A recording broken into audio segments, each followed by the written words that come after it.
Ahem. Oh wait, let me just get that music going. Oh my gosh. Is it a day late Pier stream? Oh my goodness. How happy I am to see you all here. Welcome as I flounder. Uh Fail to understand. Do not compromise. What the fuck happened in this game? I did a little rereading, but to be honest, I've been kind of busy with work. Plus, like, weekend shit. So I didn't get to do as much as I wanted, but I think I have kind of my central theory down. And there's a couple, like, really big points I want to go over. I'm gonna wait for a couple more people to trickle in. Some regulars, as it were. Do I have anything I want to say? Hi, VOD viewers. If you're watching a VOD, hello. If you are watching a VOD, there might be some episode 5 stuff at the end of this stream. I don't know. I usually do talk about... these, like, analyses, I guess you could call them. They only last about a couple hours each, at most. And we'll see how far my theory is. Let me get out the red truths, just so I can have them out.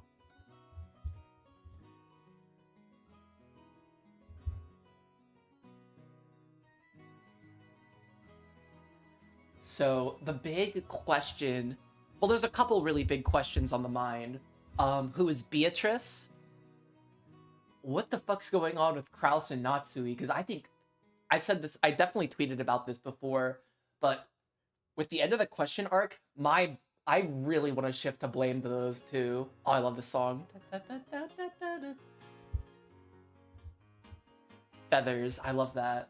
This is a classic.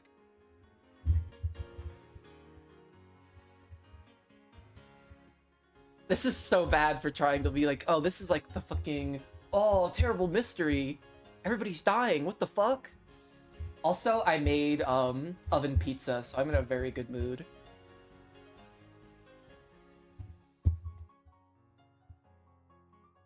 I do want to read some of these old notes.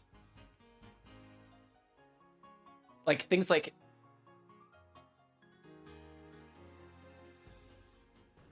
Like, little things like Shannon and Genji were with Kinzo when Cannon and Jessica were killed. Like, those are, like, interesting details to me.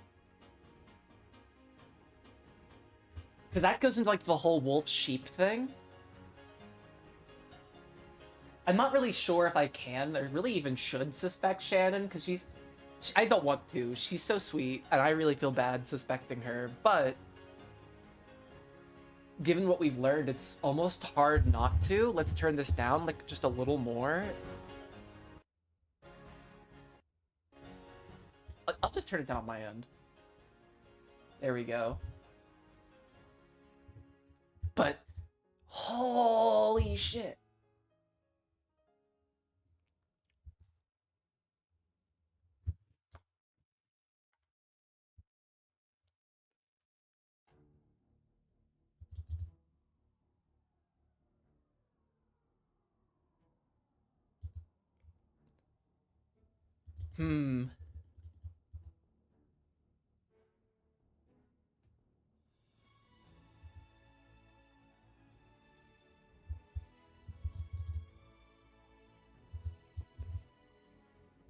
Wasn't Shannon in that chapel when they died? Is it chessboard preparations? No. It's, the witch's move, I believe. Yeah, these guys are all talking. Magic. Very cool, very sweet.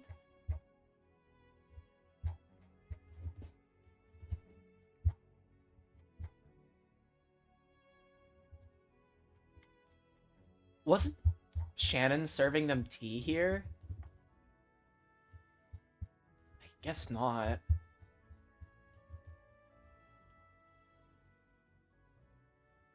Raison d'être. I hope I read that right. I probably did.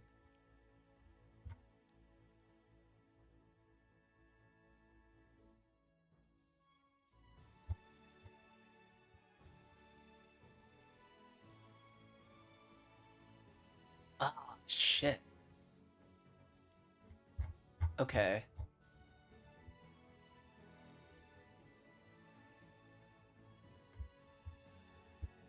Damn, Beatrice likes Goda? Okay.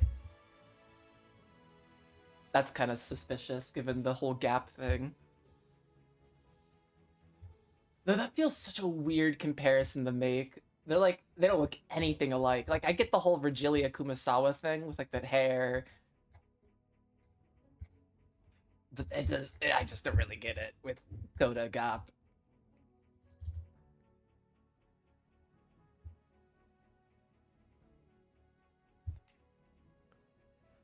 Also, this thing, I mean, like, Battler did suspect that Rosa could have been the culprit in episode 2, and, like, anything Genji does has to be freaking scrutinized at this point.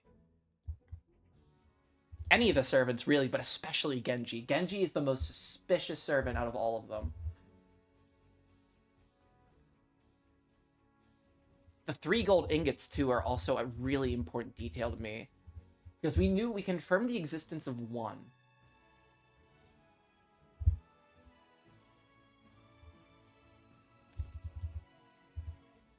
They could have been alive or dead when they were brought through the front door.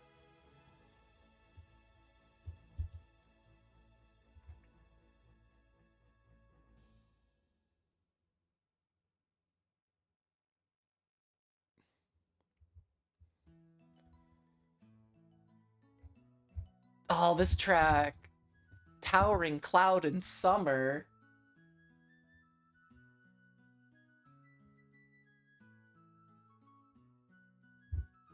What do I have for episode 3? I don't take 2. My notes aren't very crazy.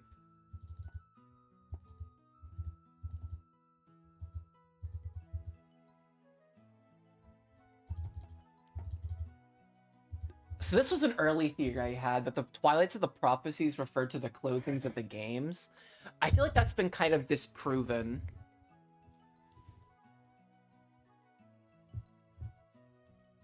I'm not so sure about that theory anymore. I think it's safe to put in the bin. The second Twilight could represent Maria. Nah, yeah, like, this doesn't work.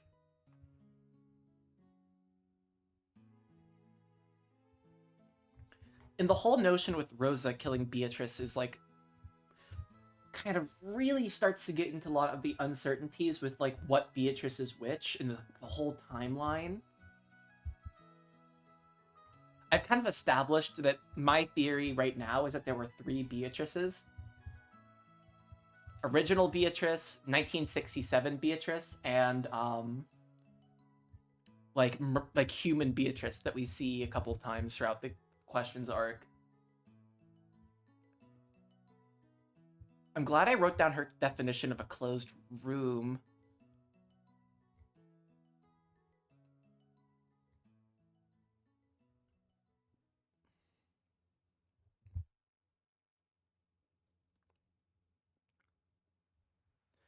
Who was dead in the second Twilight of the first act? I actually had to open the fucking questions arc so I can look at the tips. Hold up. It's funny, I actually just, right before stream got started, I installed the 07th mod for the answers arc, because I'm hoping I can start it tonight. I'm kind of miffed I didn't get to stream last night, but I was so fucking tired. Let me look at my tips for episode 2. How was Natsui killed? Because, yeah, in the chapel. I don't think that works with my...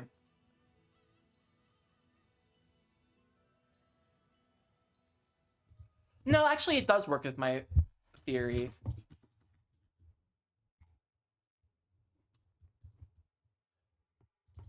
Right now, my biggest subjects are, like, Nanjo, Natsui, Kraus, like, anyone who had anything to do with, like, the interior, like, running of the mansion itself is the biggest suspect to me. Now that we've been, like, confirmed of Kinzo's death in red, I believe. Let me just double check that.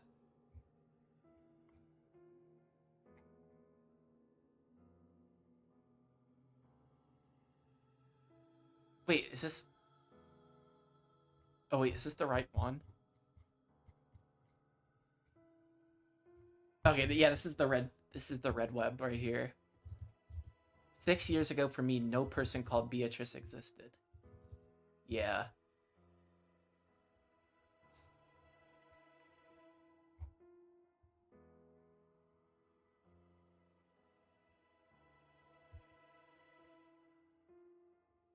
That shit was crazy. Hi, Aliana.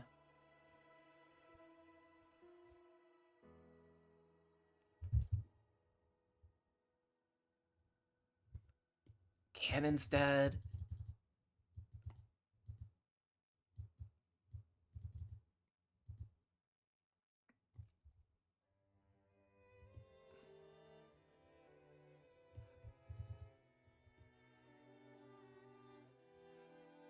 Let's see here. Where does it say Kinzo's dead?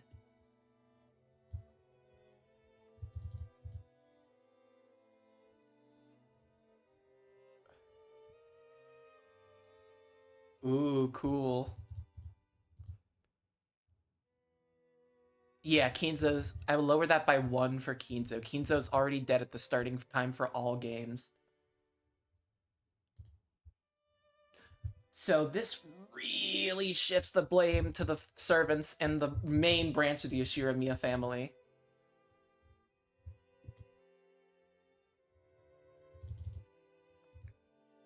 There's no simultaneous murder, no one hiding in the chapel.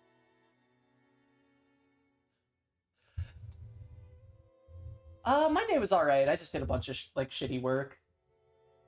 Took a nap, made some oven pizza, and now I'm here.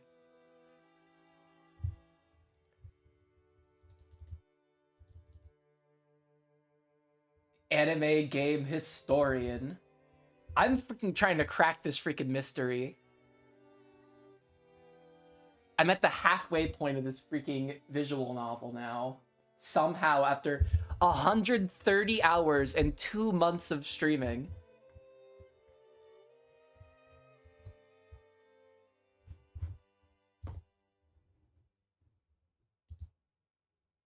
Shit, whoops. Where? I'm totally lost my tab. There it is. Jeez.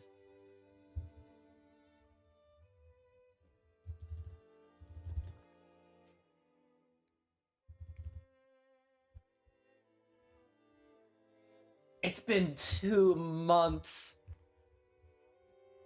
I mean, I stream like 3 to 5 hours, like a stream. I don't stream too long, but still.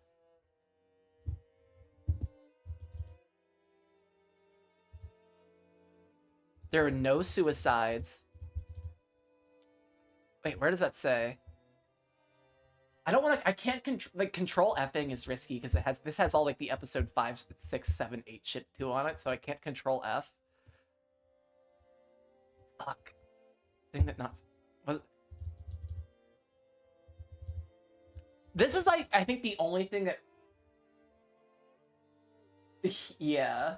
Let me just clock into my Umineko.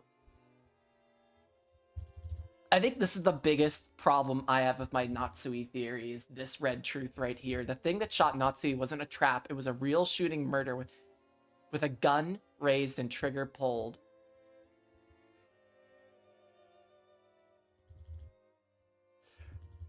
This is such a weird phrase, though. Like, this phrase, to me, in and of itself, is weird.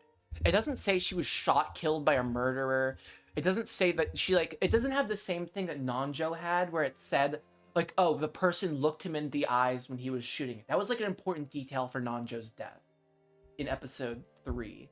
But with this red truth about episode 1 Natsui, it was a real shooting murder with a gun raised and trigger pulled.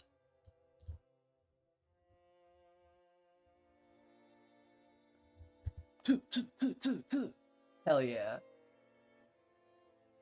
That's awesome.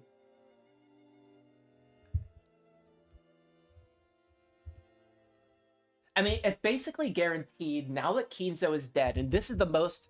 I actually don't even think that Kinzo's like red truth about him being dead is the most important reveal we get. The most important reveal we get is, let me find it. Oh, it's actually because they won't say it in red. Battler asks Beatrice, or it might have been Grant Kinzo, to say in red that nobody went by a different identity. And they refused to say that. So we're basically left with, like, somebody's in disguise. Like, I think it's like somebody's in disguise. Like, in this case, I think it's Natsui is actually Beatrice in disguise. Like, that's my... Or maybe Nanjo is. That would be funny, but I think it might be Natsui.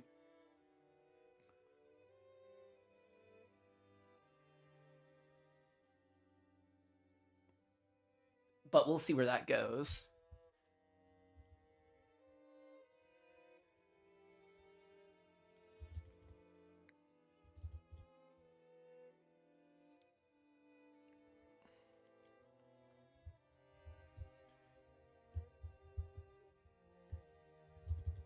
Or really, it's so tricky because I could come up with theories and just have them red truthed in like the next fucking like 50 hours of the game. You just have all my theories good as shit. But maybe I should go over to like my actual... Oh wait, I didn't even take that many episode 4 notes. I just took some screenshots of shit that I thought was important.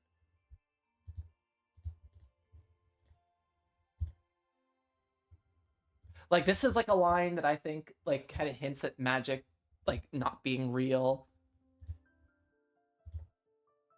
This feels important. Like, this could connect with like Beatrice, but it also is important for the whole Maria plot. This kind of connects with like the whole thing with Battler and Beatrice. Like that's the tie-in here. Plus it's about like Maria.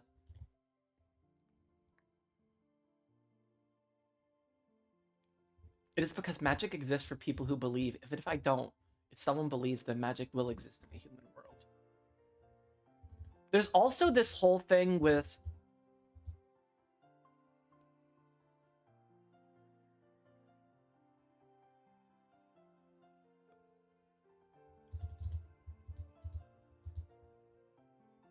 the fucking keys, which I think could represent a kind of reward for the survivors. It's kind of tricky because I'm the only thing that kind of really fucks me up with the whole thing with the keys and the money, even if we are considering what happens after October 5th to be like a plausible future to some degree. That seems like it was kind of thrown to the birds with the whole episode 4 ending. But like the fact that Angie got one too, I think kind of fucks with me. Because I wanted to believe that only like the servants might have got it as like some sort of payment for the fact that, like, their family died.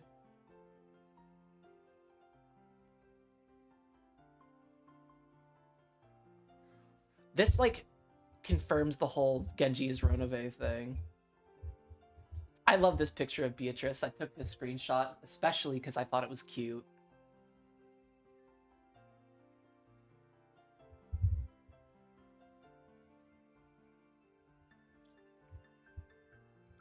Well, and then I had some notes from people in chat. And that kind of was like my big question. Is like, what is going on with the whole deal with like 1986 or 1996? Yeah, 1996 shit.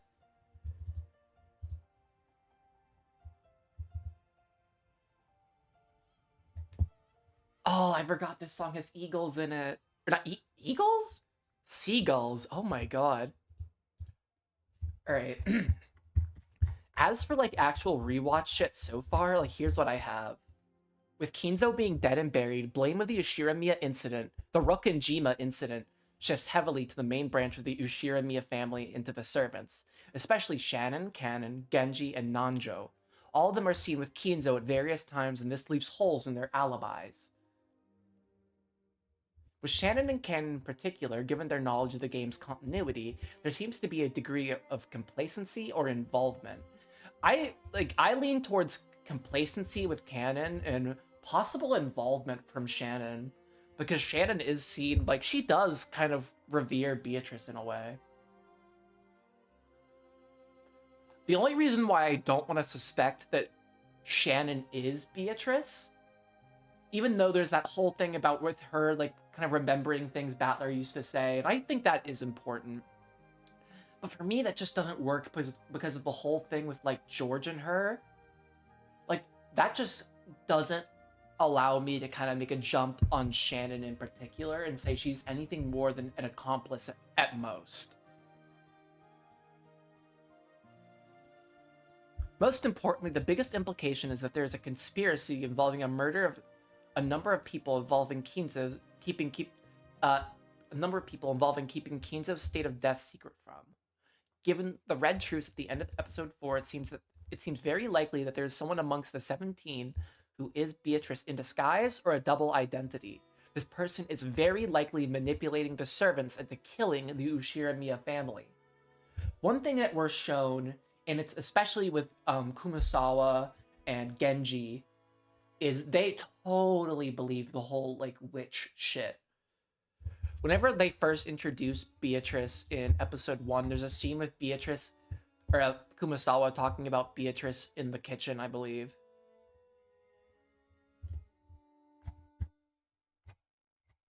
Like, right when they discover the body. Let me see if I can find it.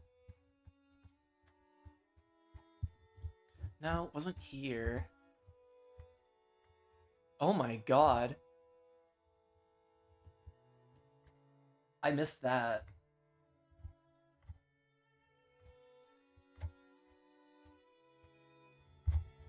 Yeah, it wasn't here. It was past this.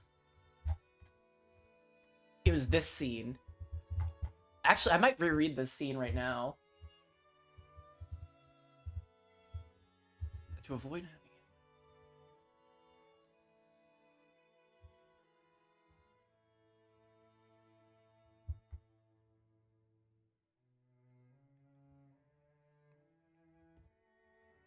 Like, this shit is damning.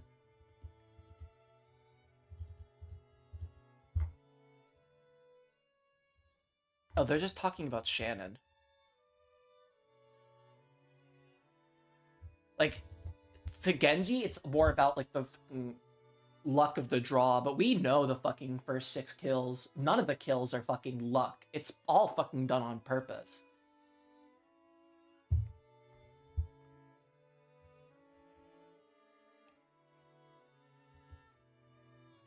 And we see that more as it goes on.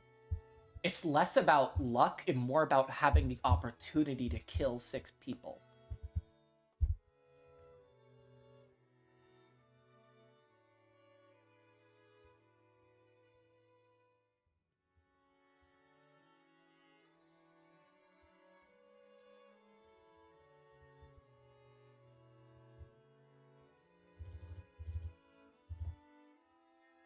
He said that the door to Madam's room was of blood.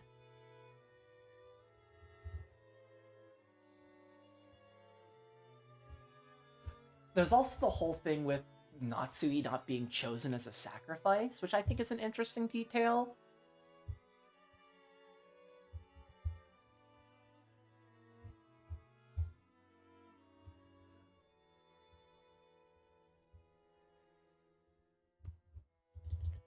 I mean, for some reason, like, why is, like, my skin so, like, itchy right here? Like, right where my wrist is. I don't get it. It's driving me crazy. It's not like Canon-san is hiding anything. Oh, yeah.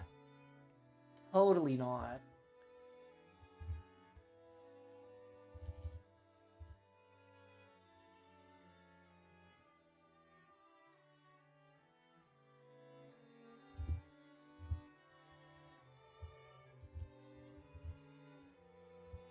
Like, this is all fucking cap from these two chuckle fucks.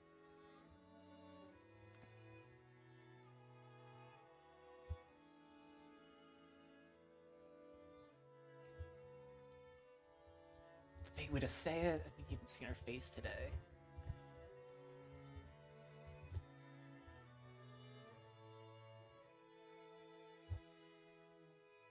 Like, all the Beatrice... Like, this is, like, the first Beatrice lore we really get. And the idea that Beatrice has no body.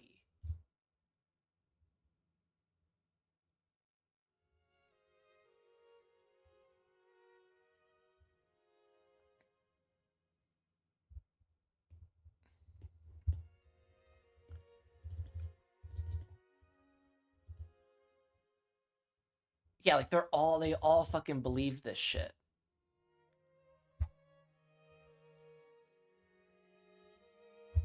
Which is fucking crazy. Like, this is, like, more servant slander from me, I know. But there's not a lot of room for... There's a lot of room for servant slander right now. Known accomplices... And by that, I mean, like, people who either helped cover up Kinzo's death, very likely, or just flat out the murderers. We've got Genji, Kumasawa, Goda, Nanjo, Shannon, Cannon, Kraus, Natsui, and maybe Jessica. Maybe Jessica. It would kind of be weird for Jessica to be the only one that wasn't, like, part of, like, the whole conspiracy. Like, they just left her out of it for shits and giggles.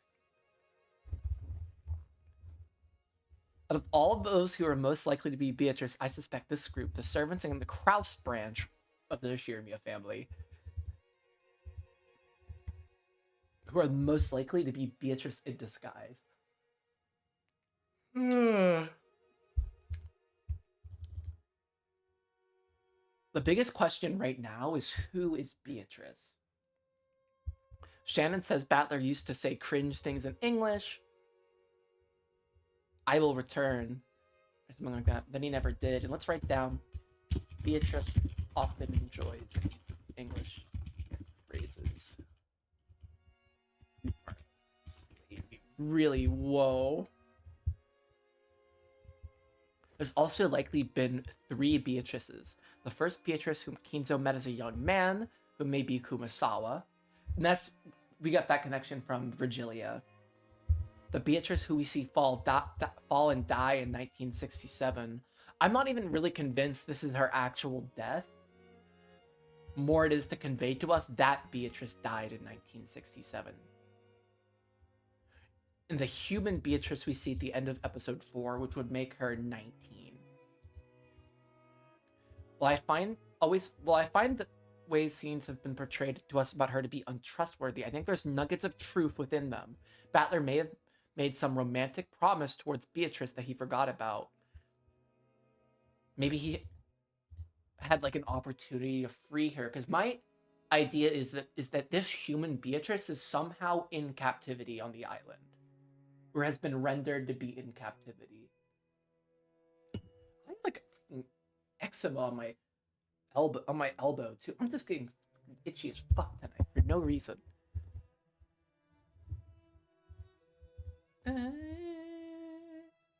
Boom.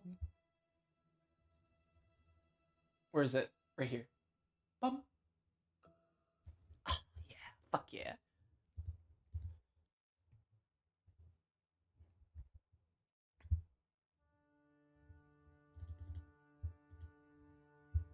What is Battler's sin against Beatrice? I have no fucking answer for.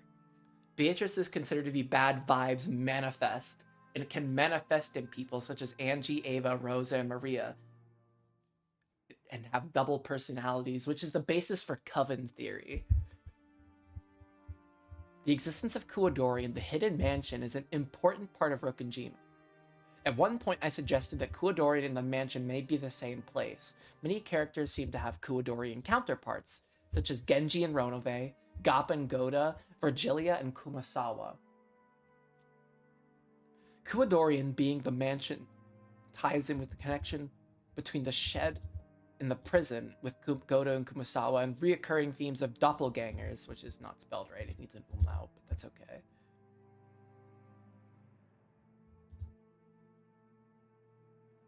Dubbing this doppelganger. Why does it say doppelganger? It's doppelganger. I mean, double just means doppel in German, but... So it's pretty clear to me that if this list of accomplices isn't great, this, to me, is all I need. This connection is Makes total fucking sense to me. Kuadorian being the mansion has ties of connection. Yep, read that. Is the role of the wolf and sheep puzzle, likely for analyzing accomplice versus innocent behavior when deaths happen inside. And then I got some rewatch nuggets. Krause's boat is in repair, done on purpose. Little details like this I miss. Natsui is the one who reveals Kinzo is missing in episode 1. Surely Kinzo is a Western boon, a firm believer of the Second Amendment. This was right, because I freaking predicted he had guns. That fucking worked out splendidly. Shannon, that is a freaking total crazy ass theory.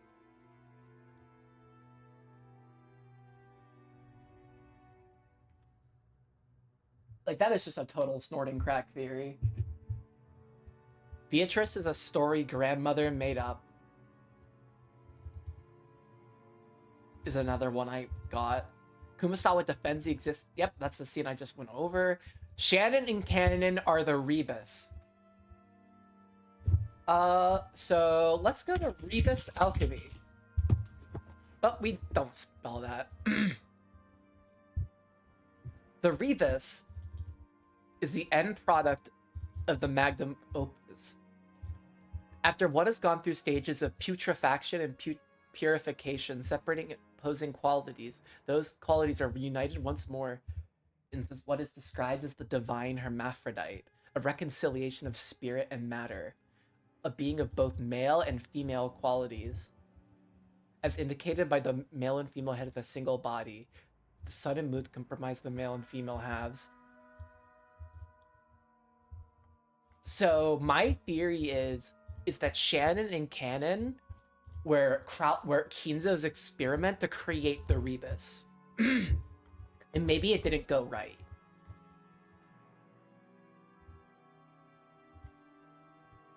This is such a crazy cut. But there's not a lot for it. I wonder what the other alchemical magnum opuses are.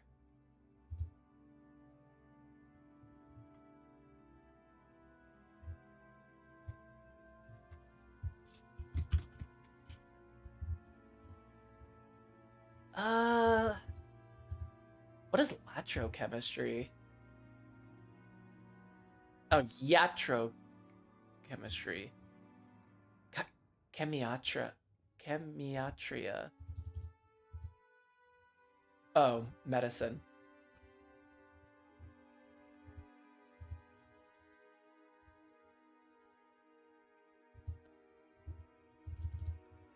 Cryosopia. Triosopia. Gold making.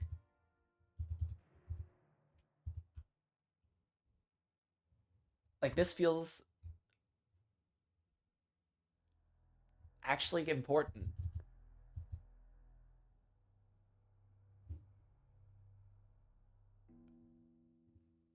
Bomb. Bomb.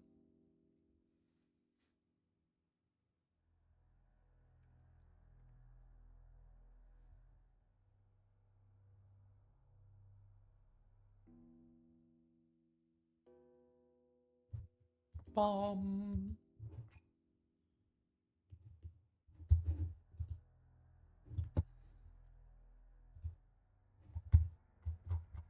So right now, my working theory, in short, is that Beatrice is in disguise, most likely as Ganjo or Natsui. And if not them, there's definitely one of the other, like, mentioned people.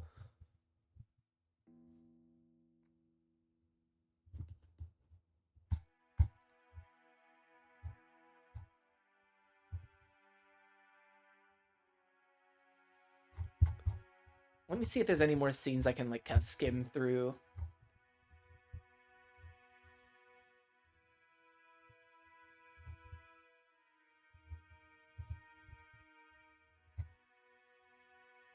Now, like, we just did this. Oh, there's one scene I want to look at. It's the prologue of chapter 3. I totally misread this. The first time I was reading episode 3, for some reason, I read all of that. I'm like, who the fuck is that? I'm like, and then at the end, I was like, oh, this is probably Ava.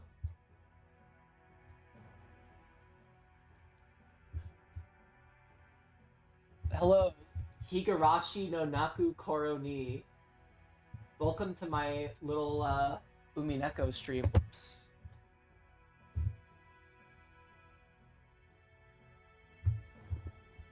Where I'm trying to put my shit together and figure out what the fuck's happening before I go to the answer arc.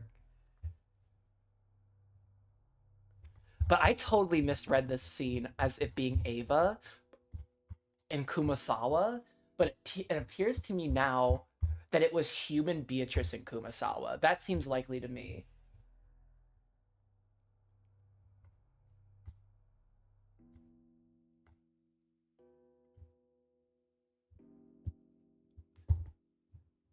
Like, even as young, I was... Wait, where is it? Blah, blah, blah, blah, blah, blah, blah, blah, blah. The vase, and then Beatrice referring to somebody as grandfather, I think is interesting. And to me, it's very likely that maybe I've been looking at the relationship between Kinzo and Beatrice wrong. Maybe, like, Beatrice... I guess my working theory right now is that human Beatrice might be a daughter of Kinzo and 1967 Beatrice. Which would make her another cousin.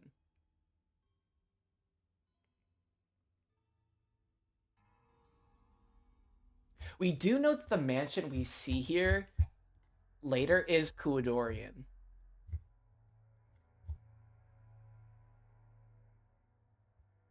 Fuck, I wish I had more sody pop. This sucks.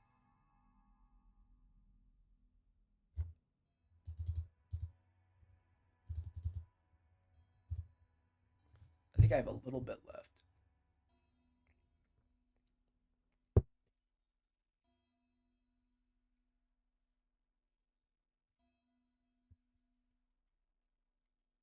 True, regard turning something to its...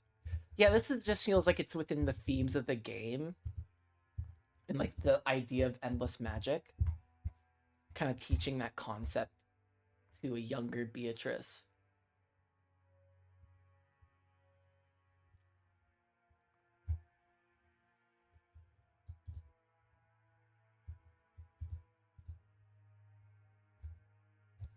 And then there's just some shit with Battler and the fucking Nei-chans. I can't believe I just said that. Fuck me.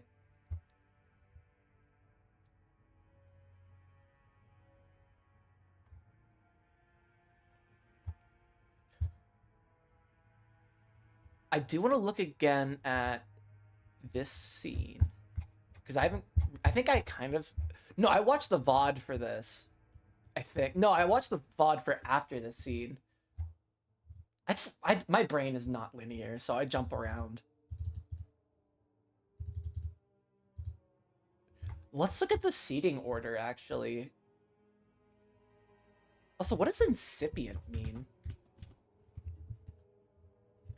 Total aside, I don't know.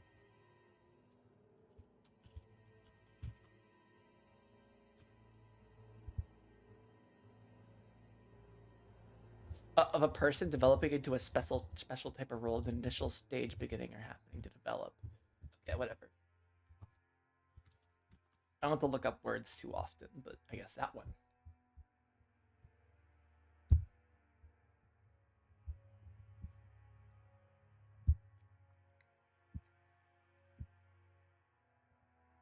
So where are they?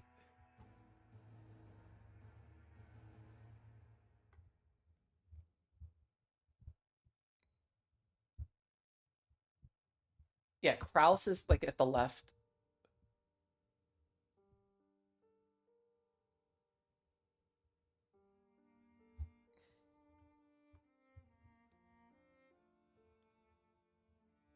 Ava. Yeah, it's the siblings and then it's the spouses.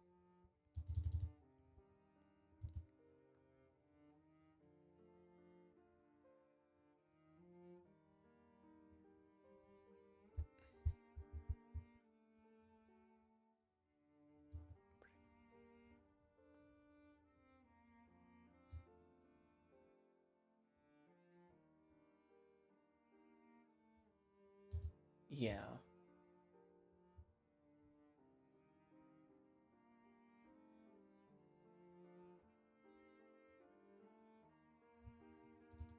Oh god, this game is about women, I swear.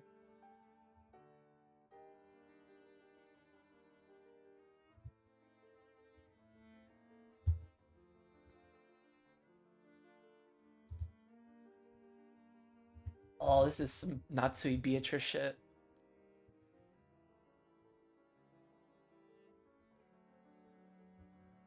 She laughed at him?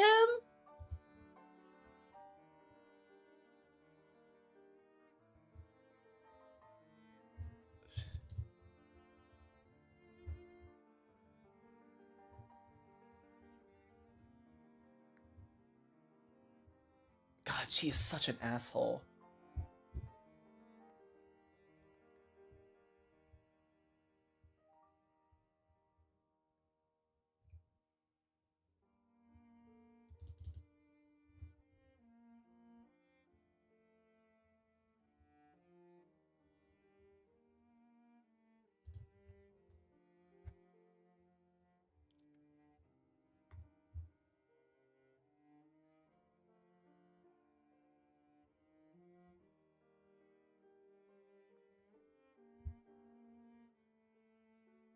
Kinzo's fucking dead.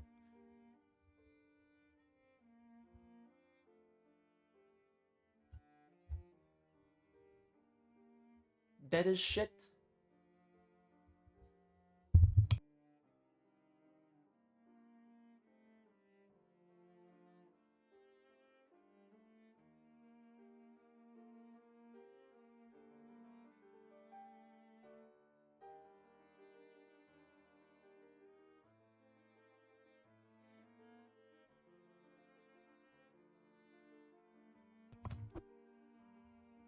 Hmm.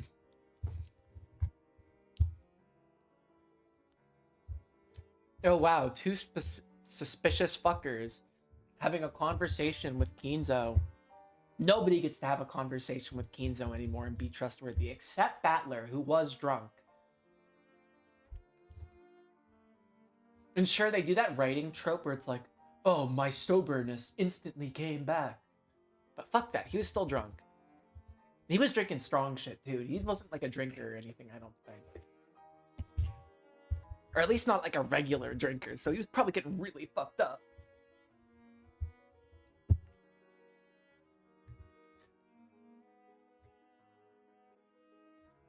Freaking crazy shit.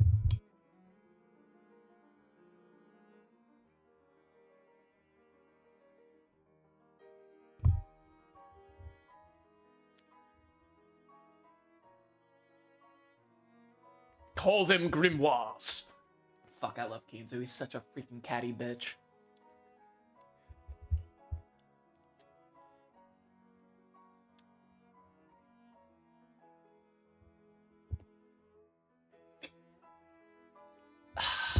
Maybe Shannon and Cannon are the Rebus.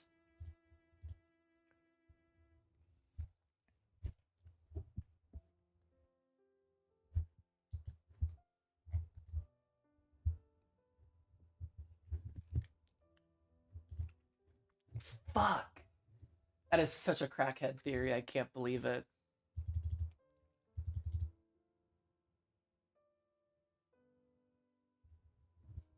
Losing my fucking mind tonight.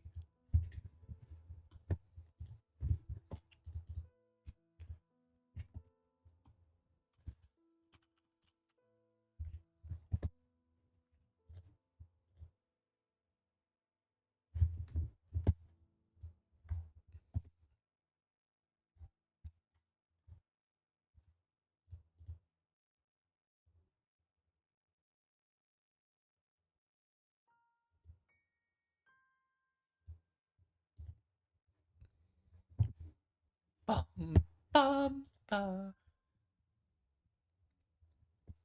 Oh, this is a good one. Witch and Gold. I can manifest in people. Yeah, yeah, yeah.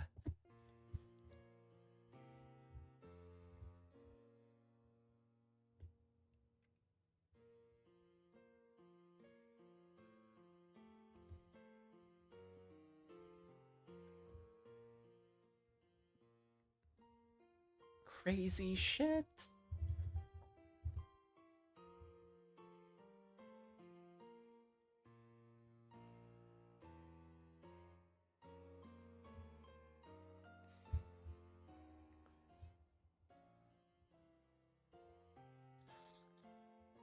Is it slaved?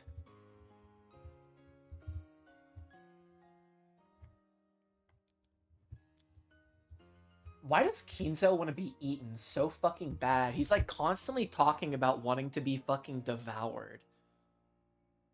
Oh, my children should cook me into a stew.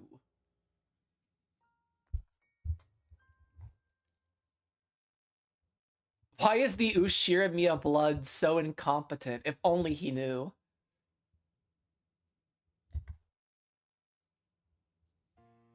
If only he knew.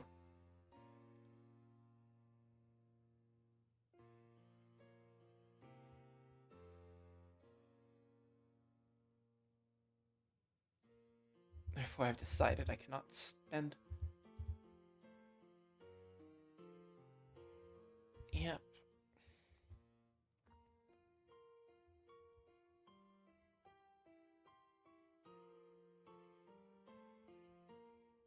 Moses from the Bible.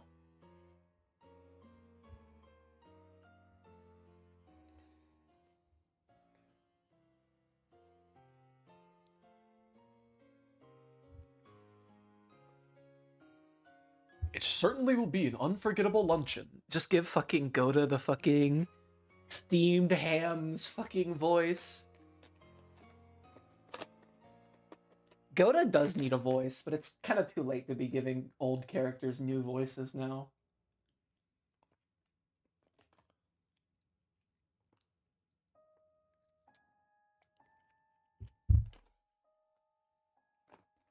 For better or for worse.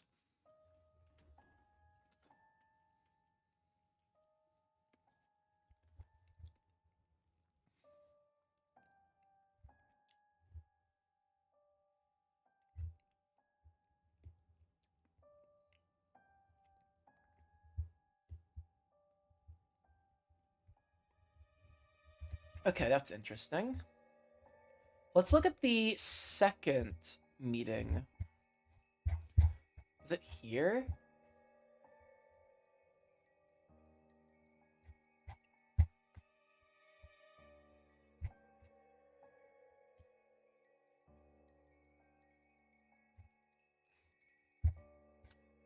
Oh, wait, there's a scene I want to reread. It's in episode 2. Where is it?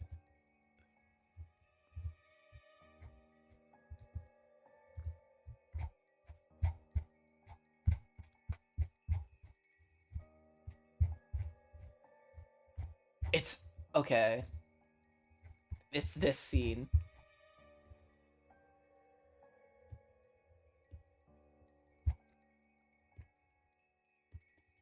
Also, what's up with Natsui and this fucking headache?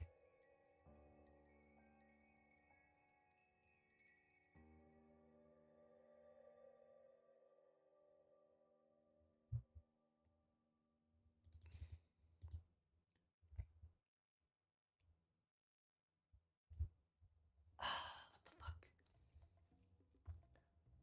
Oh, this is a great track. Fishy Aroma. Fuck yeah. I go fucking crazy for Fishy Aroma.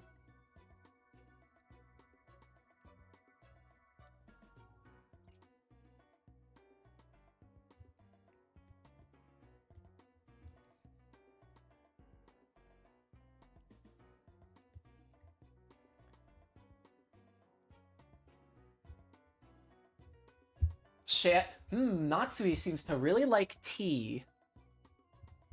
You know who else likes tea? Beatrice. What the fuck?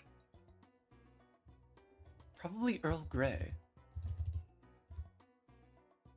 It's black tea, too.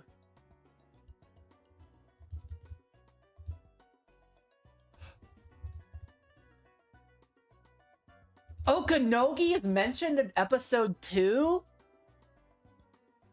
I didn't know that. That's so fucking crazy. They mentioned Okanogi all the way back then.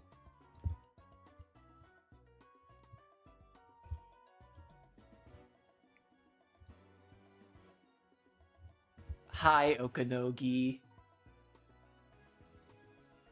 This guy looks sick as fuck. I was trying to see if I could execute any of these characters. It'd be like an Easter egg. I don't think I can. Fuck. The fact that they mentioned Okanogi all the way back in chapter 2 is fucking crazy.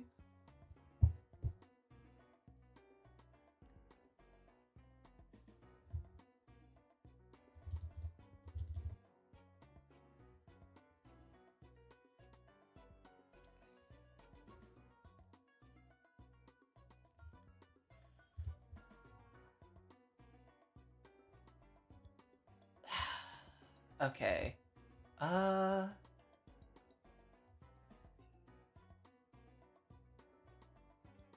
don't even...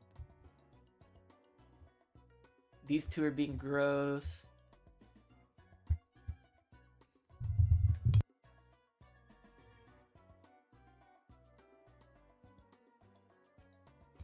Yeah, these two are definitely being gross still.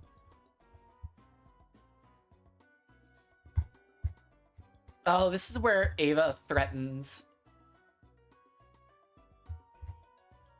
Oh, this is the part I wanted to reread with Natsui and Shannon.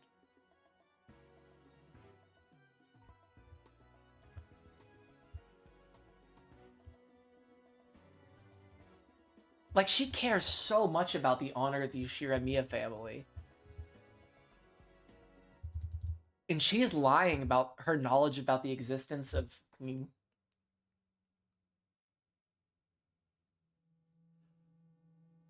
well, maybe she does...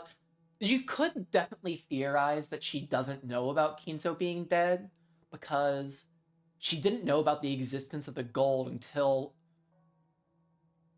Kraus showed her the gold. But to me, it seems almost impossible for that secret to have been kept too well for very long.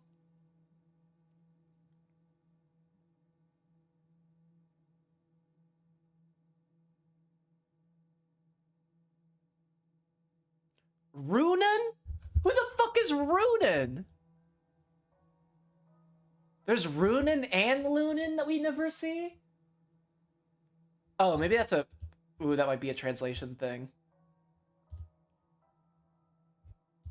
They might be called Lunin in one version and... Okay.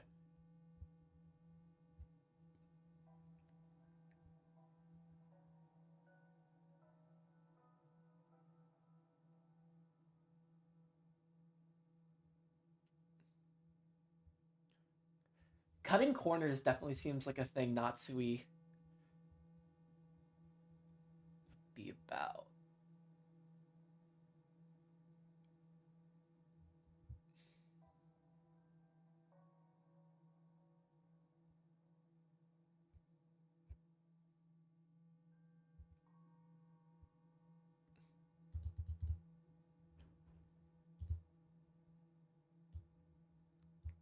God, like the contrast between Ava talking, not Ava, Natsui talking to Shannon and Beatrice talking to Shannon is crazy.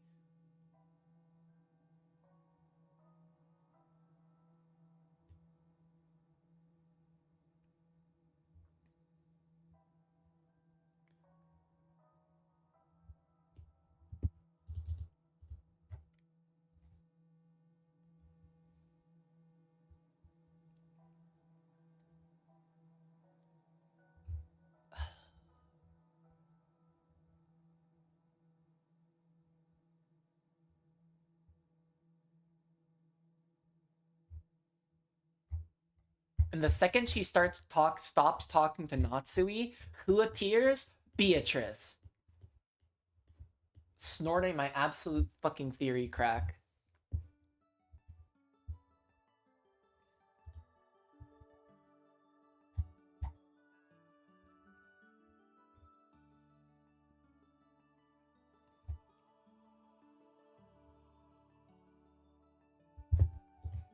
Praise.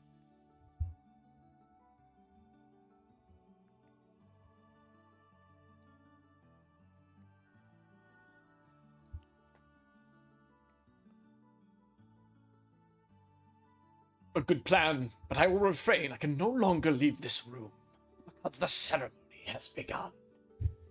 Fuck. I do love me some Kinzo.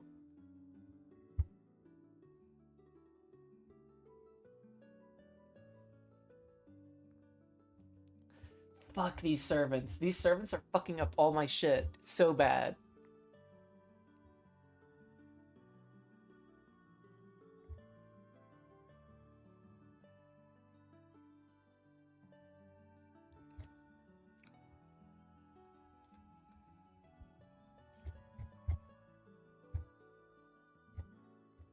We never do see Natsui and Beatrice at the same time, do we?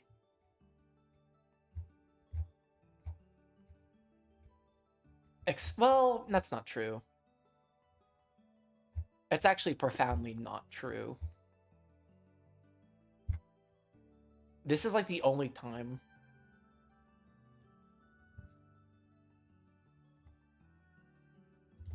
Is it here? No. No. It's dungeon. Nope, it's before dungeon. The Sweet World of Witches.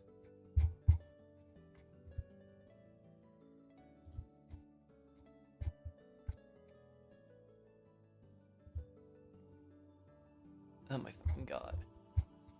Nope, it's actually the one before that. Ushira Miyakinzo.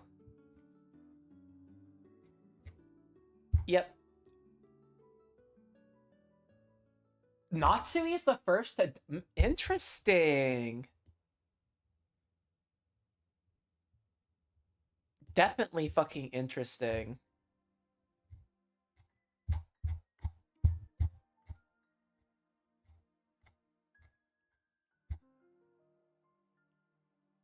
I think Natsui may have been killed like before the events of the game though, so... Fuck Kinzo. All my fucking homies hate Kinzo. All my homies think Kinzo's a stupid ass motherfucker who I hate.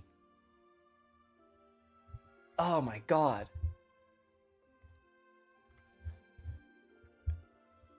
I don't think there's really anything I can expound upon from here. I mean, I could just reread more shit. That's not important.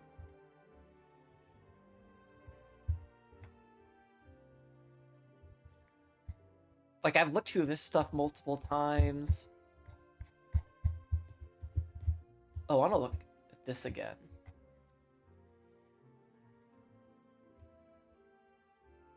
Oh, this is where they set up the three-way closed rooms with the servants.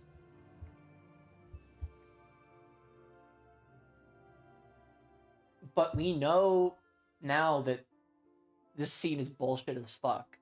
It's total bullshit, especially with Kinzo dead.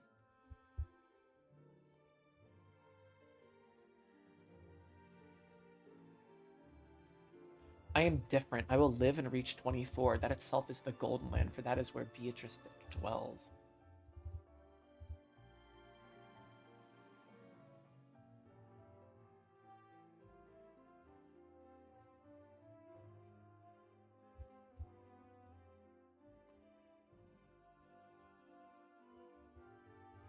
Damn. Fucking tarot cards.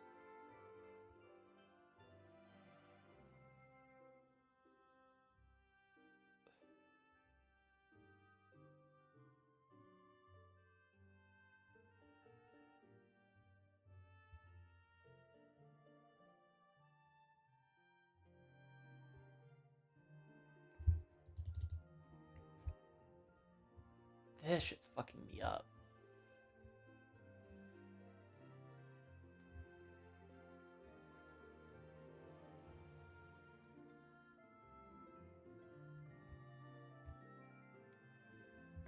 Only someone like Natsui could have lured all the fucking servants. If you really think about it, if I don't want to think any of the servants did anything, then only Natsui really would have had the authority, besides Kraus, to have, like, called on them. Like this? Fuck. Why am I just trying to find Natsui slander and looking for it?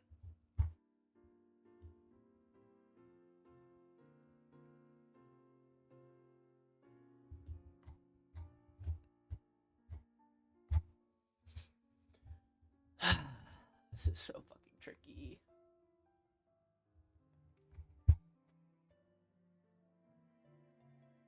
God, I loved this scene.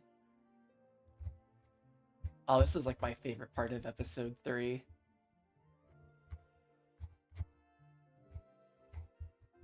By far, I love that fucking scene so much.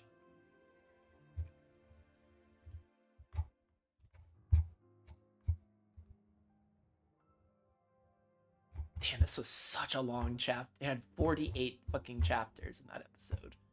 We had 26, 32, 38. That's insane. It's been an hour. I mean, I don't think I'm particularly close to cracking anything, but I think I have a good theory now, which feels better than before.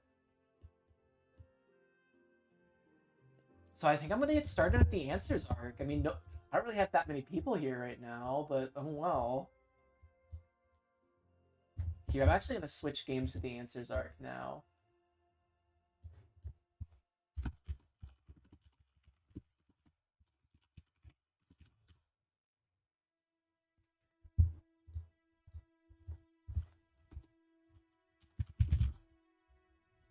Oh my god, I'm finally playing the fucking answers arc. Let's fucking go. Okay, give me a second. I have to fucking switch my inputs. And I had to get my settings right, so it might be a little fucked up. I'm actually gonna mute my audio for a second. It's just gonna be my mic.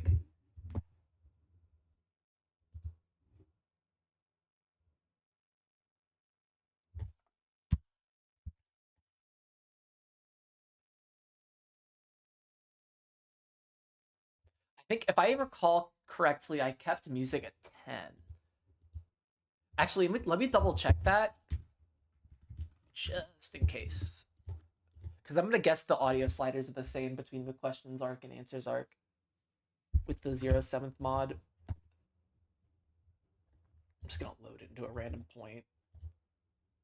Let's go with episode 3, Witch Tea Party.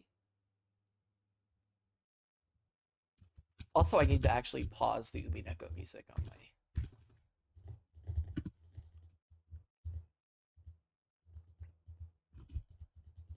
Give me a fucking moment while I figure this shit out. Options.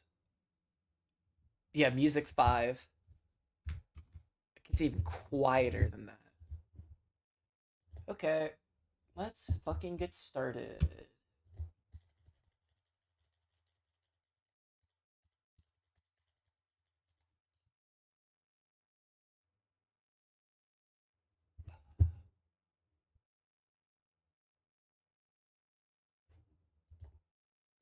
Damn, there's so many fucking options I'm getting right now. Yep, that is loud.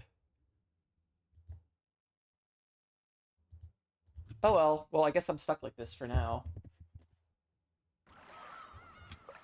I'll turn it down when I get a second. And by get a second, I mean, like, probably as soon as I load in. Game capture.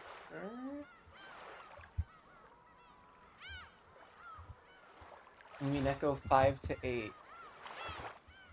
Transition. Yeah. Exit studio mode. Let's fucking go. Nocturne of Truths and Illusions. Chiru. Okay.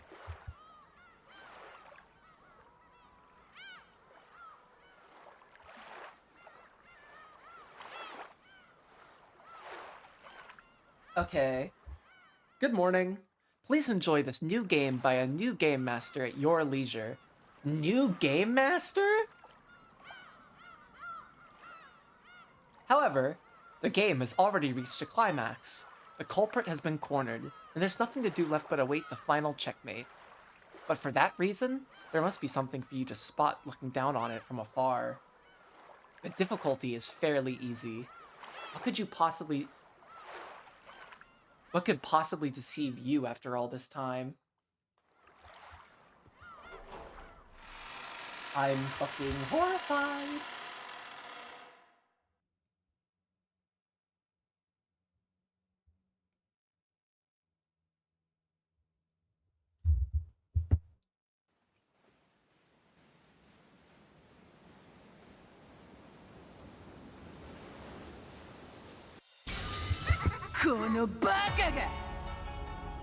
Hi, Beatrice. Give me a second while I...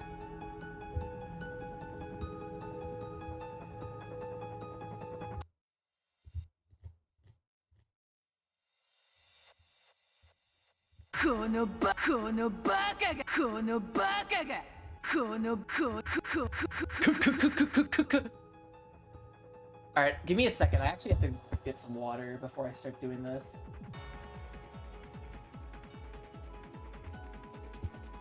Let's get some fucking water.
Alright, I'm back.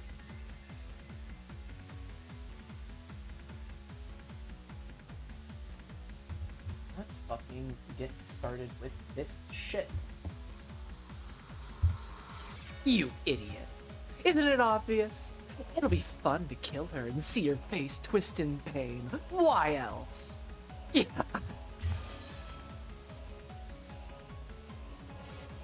Look, don't turn your eyes away. Look at it. Look, look, look! It's magic. It's furniture. No matter how much you tried to deny me in magic, look, look, look, look, look!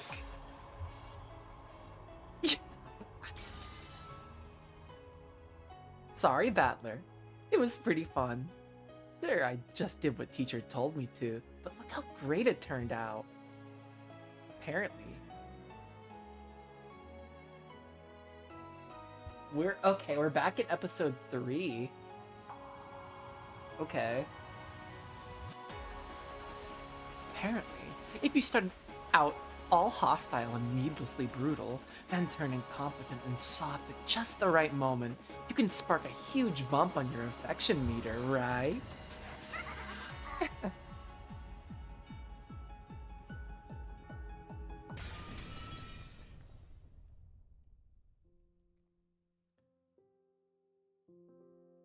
Okay, back to the Golden Land, or like the fake Golden Land.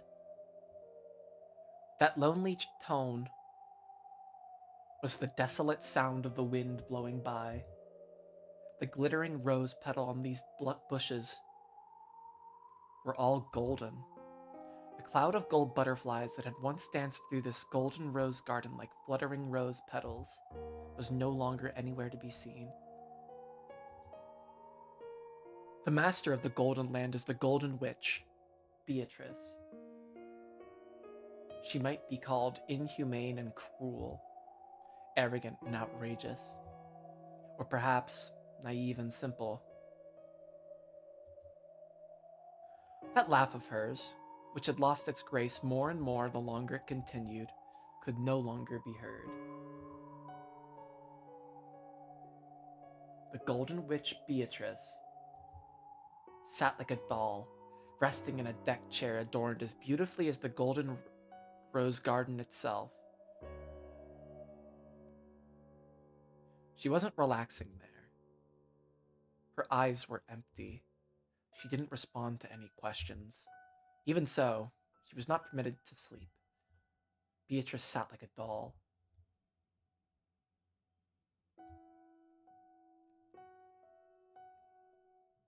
Her hair was down, and Virgilia was carefully tending to it with a comb. Do we please get... I would freaking lose my shit if we saw that. The usual Beato would surely have spent this time complaining about this and that regarding her hairstyle. However, she made no response, showed no reaction. So it really only looked like Virgilia was combing the golden hair of a large doll. There was a table alongside them.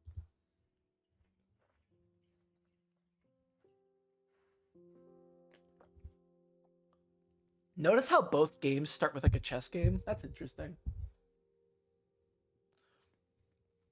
On it sat a chessboard, along with a jumble of black and white pieces locked in a closely fought battle. However, the setup looked somehow different from normal chess. Maybe the game was similar, though not identical. But on the other side, sitting back in his chair as he contemplated his next move, was a young man.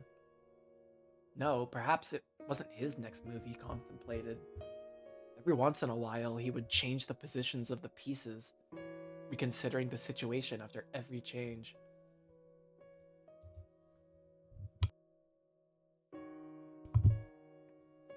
Maybe he was reconstructing previous games, you don't say, trying to discover the thought process behind the moves that had been made in the past.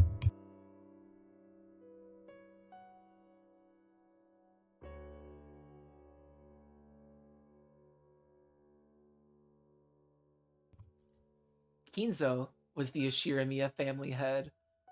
Wait, Kinzo, the Ashiramiya family head, once said that learning chessboard arrangements was like taking a journey through the thoughts of the old masters. Ashiramiya Battler was on a journey.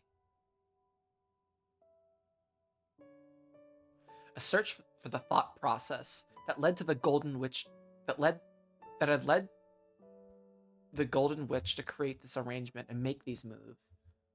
Spin that shit around, buddy. Battler took a black piece that should have been moved forward and returned it to its original place, sighing deeply. Battler's pieces were white.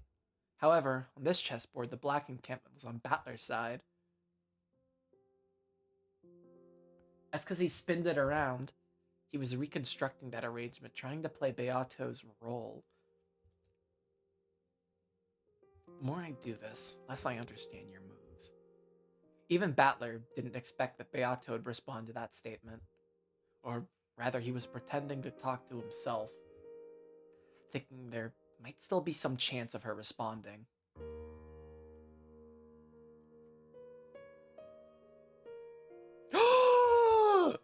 Oh my goodness! She's pretty!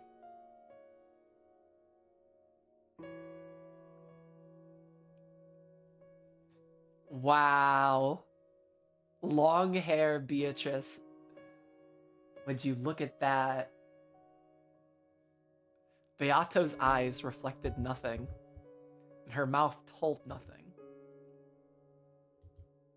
After begging him to kill her, the Golden Witch had become a corpse that had given up on life.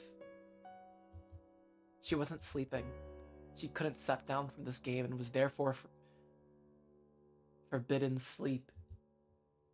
So those words must have reached her ears. However, they probably hadn't reached her heart. The Golden Witch would not sneer at Battler's moves, nor would she praise them or belittle them. By now, Beatrice was nothing more than a living doll. This feels like they keep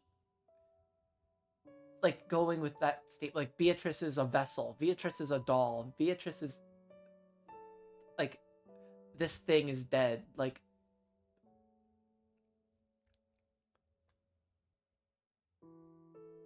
what am I missing about Beatrice? Even so, she would glance at him every once in a while. It would be an empty glance, but a glance nonetheless.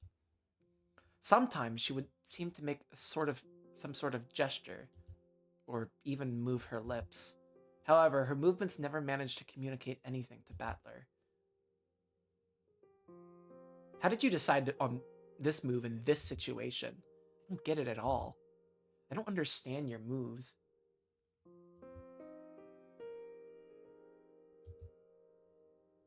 Beato, Battler-kun is talking to you. Say something. Giggle or guffaw or something. You can use that shrill laugh of yours if you want. Can you believe it? That shrill laugh of Beato's will never be heard again. However, even if she couldn't answer, his voice surely reached her. That was what Battler believed as he said these words. So he said it again. How did you decide on this move in this situation? I don't get it at all. I don't understand your moves. So you don't understand what this child is thinking? Virgilia answered, and her disciples said. Up to this point, she had done her best to avoid speaking for Beato. After all, there was a chance that Battler would respond in some way, and Virgilia didn't want to be the one to steal that chance. So Battler was going to have to bear with this silence until Beato herself answered. Virgilia could no longer bear to watch Battler like this. Besides, Battler also wanted to hear what Virgilia had to say. He believed that conversation would reach Beato's heart. Yep, I don't have a clue. The more I try standing in Beato's shoes and moving the pieces like this, the less I understand. A serial murder following an epitaph. That is a victory condition. I tried reconstructing the games from the witch's side, but I never ended up making the moves Beato did. In those games, I could find several incomprehensible moves that clearly worked against that victory condition. I don't get it at all. This journey through their thoughts is just way too rugged. Even so, you won't give up, will you? I won't. I promise. Kill me. Let me die. I promise to let her die peacefully. I'm the only one who can do it. Beato's right ankle was bound with a heavy, cold steel shackle. It wasn't tied to anything, so it didn't restrict her movement. However, it symbolized restriction. It was a visualization of the bonds that prevented her from leaving the game until she either won or lost. Yeah, so let's fucking step up, Beatrice. You're fucking pouting because you're getting your shit handed to you by fucking Battler, who is incompetent. And the shackle was probably hurting her. The mercilessly cold shackle tormented her over and over inside her waking dream. Ugh. So there was never any sign of relief in her empty expression. Her eyelids would sometimes tremble like she was having a nightmare, and every once in a while she would let out a pained gasp.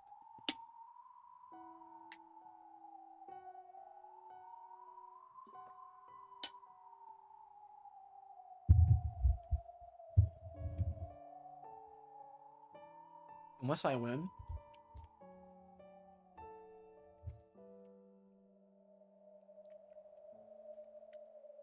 Beata will never be released from the curse that prevents her from sleeping peacefully.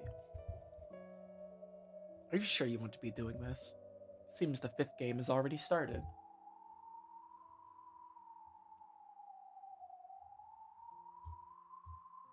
Not interested.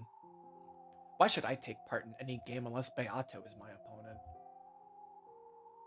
If that's the only alternative, then it's much better use of my time to reconstruct the previous games while taking a journey in search of Beato's thought process.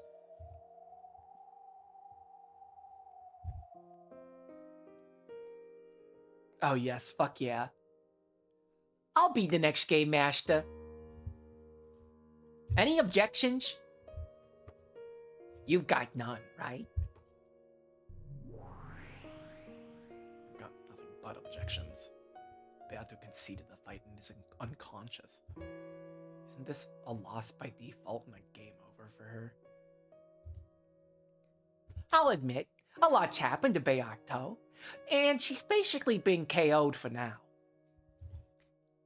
I like wag my finger when I'm doing her voice, but that doesn't mean she lost the will to fight. That's why I'm acting as her assistant. Get it? Beato was lying down on a deck chair, almost as though she was sleeping. However, she wasn't sleeping, and she wasn't awake either.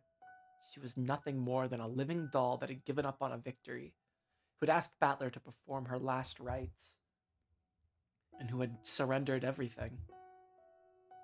Of course, if everyone just sat around, the next game, the 5th game, would never be made ready.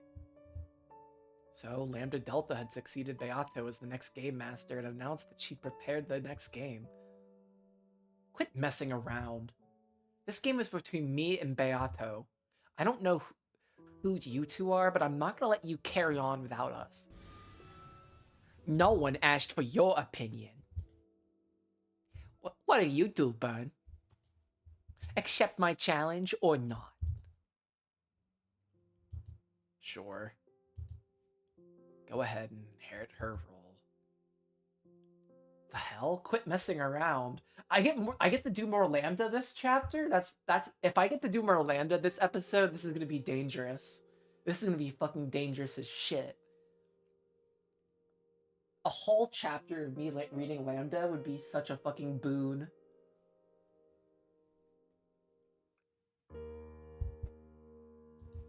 I don't know who you people are, but I'm not gonna let you ignore Beato and me just carry on by yourselves. Hey, take it easy. Okay, sure, a new player means you'll face new kinds of moves. I'm sure you'll see a lot of stuff that confuses you. But even that might lead to some big hints, get it?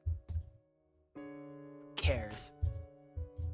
Quit saying whatever you want and deciding everything on your own.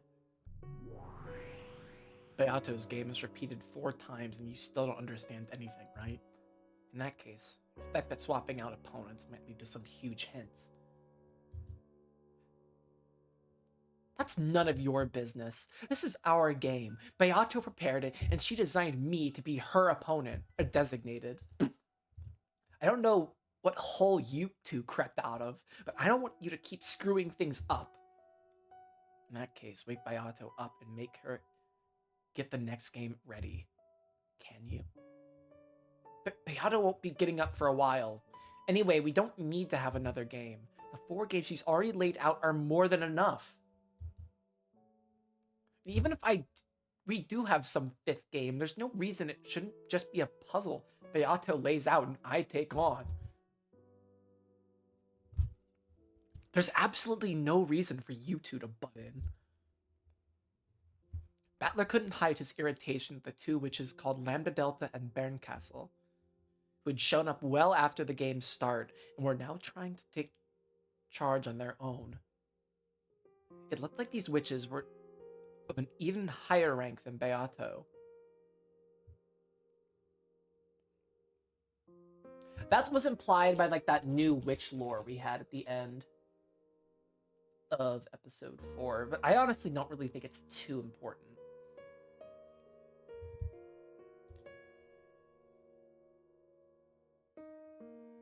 So high, in fact, that even Beato's teacher Virgilia couldn't even come close. Battler had the feeling he'd seen these two several times before. However, this was the first time he'd known their names and spoken to them directly. You can't get the next game ready without waking Beato. That's why I'll prepare the next game. You can't get the next game ready without waking. We aren't so patient that we're willing to wait forever for Beato to regain consciousness. Right, bud? I don't like boredom. It really ticks me off. I really don't give a damn whether you're bored or not. Come on now. Leave everything to this perfect Lambda Delta Sama, okay? I'll take over as the game master. Don't worry, I won't play it with too much absolute perfection. Just like Beato, I'll set up plenty of incomprehensible fakes, clues, and bonus hints. I'll make this game a huge hint that'll help you understand Beato's world even better, okay? Letting my voiceless emotions explode, I slammed the table hard. The two witches didn't flinch at all. One grinned. The other looked indifferent, as though nothing had happened. The two of them just stared at me silently, as though they were reproaching me. What's this? Not satisfied? Are you saying you'll step down from my 5th game? Isn't that a loss by default? Battler won't step down. Of course he'll participate in the 5th game. Don't just decide that yourself. I'm not gonna play along with you two. I don't give a shit. Then it really is a loss by default, right? The witch side wins this game. Is it really okay to end this with the human surrendering? If you step down, the game will end with your loss by default. That's bullshit. That's unfair. What do you mean? Fucking Beato's so fucking coping right now that she's like catatonic. But Battler is the one that has to step down because Beato is having a fucking princess moment? Are we fucking serious for right? Are we 100% fucking for real right now? Holy shit. Unfucking real. Oh, I need to go shut my door. I'm gonna be right back. Can't keep this fucker open.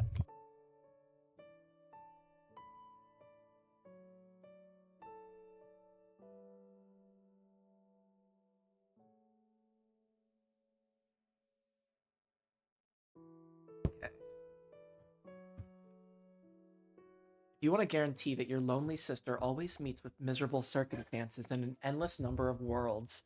That option is indeed open to you. When Barncastle mentioned Angie, Battler's expression changed instantly. You bastard. Don't you dare talk about Angie so lightly. Because you have an ally in me, Barncastle, the Witch of Miracles. There exists the possibility of a miracle in which Angie's family comes home to her.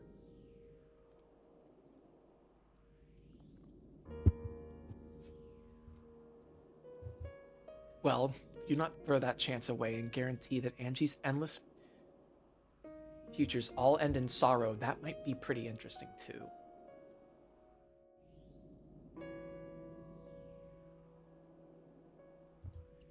I vaguely understood what she was saying. Until I win in Beato's game, I'll remain trapped in this bizarre world. And if I abandon that victory, then most certainly my parents and I will never return to Angie. For Angie's sake, even though I know that the witches are toying with me, I must keep on fighting. Damn it. What's wrong? You look unsatisfied. Have you already forgotten how angry you were when your sister was turned into a mincemeat?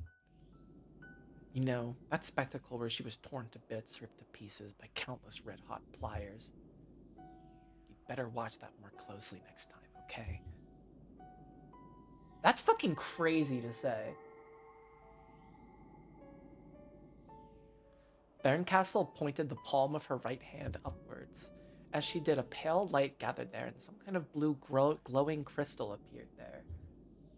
A scene was reflected on its sharp surface, but it wasn't the scene that surrounded them now. If you looked deep into that crystal, that fragment, then you would probably learn what was reflected on there.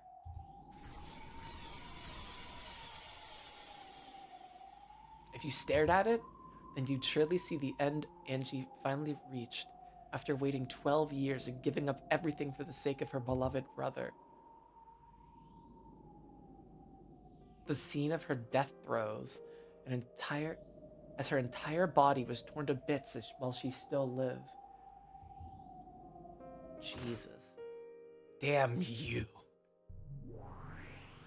Without thinking, he grabbed at her collar, but as soon as he touched that witch made up her form, it disappeared like foam on the waves. Oh, that's great writing. Oh, we really like that. Then, as naturally as though she'd been there from the beginning, Barncastle was leaning against a distant wall. She's smiling? Get the fuck out of here. If you step down from this game, this will become not just a fragment, but a definite reality. I won't be the one to create that future. So whenever they didn't make more anime, that was the fucking reality. You'll do it yourself. So decide, okay? Figure out what you want to do with your beloved little sister's future. Battler's fists shook with anger, but even if he swung them down, he wouldn't be able to hit Barncastle. This witch was like a phantom or a cat who wouldn't let even someone pet her if she didn't wish for it. And she was telling the truth. For Angie's sake, I can't step down from this fight. Even if these unpleasant witches hijack the game board. Oh, I did not read that right. Okay. That's just like you, bud. You're even heartless when you threaten people. That's how it is, Bella. You aren't allowed to step down from the game board. You and Beato are nothing more than pieces on the board that exist that distract us from our boredom. Even your incomprehensible anger and irritation make for a wonderful treat to satisfy us. What the fuck did that fucking morph into? Well, what are you doing now? What you're doing now only makes for a cheap snack, though. Like those curry-flavored potato wafers that sell for 30 yen a pair. She's really fucking laughing. Fuck you, Burn. I thought you weren't that bad. You damn witches. Holy shit, she's really... What the fuck? We've never seen this side of Burn. Wait, for Angie's sake, okay. And for Beato's too, right? In a way that was admonishing, or perhaps babying. Like the headache you get after eating something too sweet. Barncastle tormented Battler and smiled. By now, the host of this tea party, Beato, was absent. The guest witches were already making themselves at home. What are you doing, Shirmia Battler? Will you surrender to fate? Just step down. You've had enough of being toyed with at the witch's piece, right? It sure is tough being one of Burns' pieces. I'm sure she'll use you and throw you away, just like she did with Angie. I'm not giving you the option of stepping down. Keep fighting for the sake of your sister's future. I'm your ally. Till you win, I'll support you so you can reach that future. For all eternity, until I get bored. There's like all this fucking new art of these characters. I can't let their provocation and cajolery rile me up. These witches know I get mad easily, and they're trying to take advantage of that. Battler withstood it all, and finally relaxed his clenched fists. If you want to start this 5th game of yours, go ahead and do it. Do whatever you want. Yes, I will do whatever I want. I'm the main character this arc, boys and girls. Hey, where you going? Even though Battler acknowledged this 5th game, he turned his back on them, much to Lambda Delta's surprise. I'm so fucking hyped this is a Lambda chapter. Episode. Fuck. This is gonna be fucking gold. If you're gonna be Beato's substitute, then I'm sure that Baron Castle, which can stand in for me as she wants. Not a bad idea. Battler then. Better than a loss by default. What the heck? Are you just gonna ignore this episode 5 that I put so much effort into making? Rude. Rude. Battler says he's... No, why are we... How is this like the episode people like the most? When Beatrice and Battler are not going to be fucking debating. How could they? No. They better have so much steamy interpersonal development between them. Because I ship those two way too goddamn hard at this point in the game. Even though there's a very, very high chance they're related, unfortunately. But you know what? It's okay, because I like Game of Thrones, and I have no fucking reason to say that. And sometimes cousins will just do that. It's a Habsburg thing. It was a Hitler thing, too, actually. Well, Hitler's dad thing, not Hitler.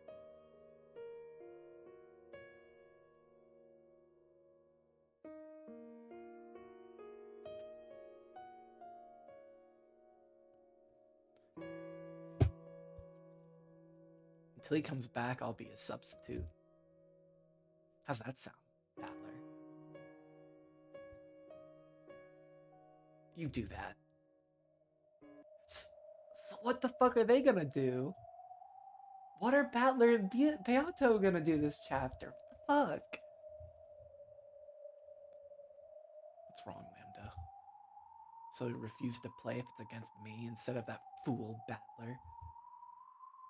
Of course not. Music note, 8th note.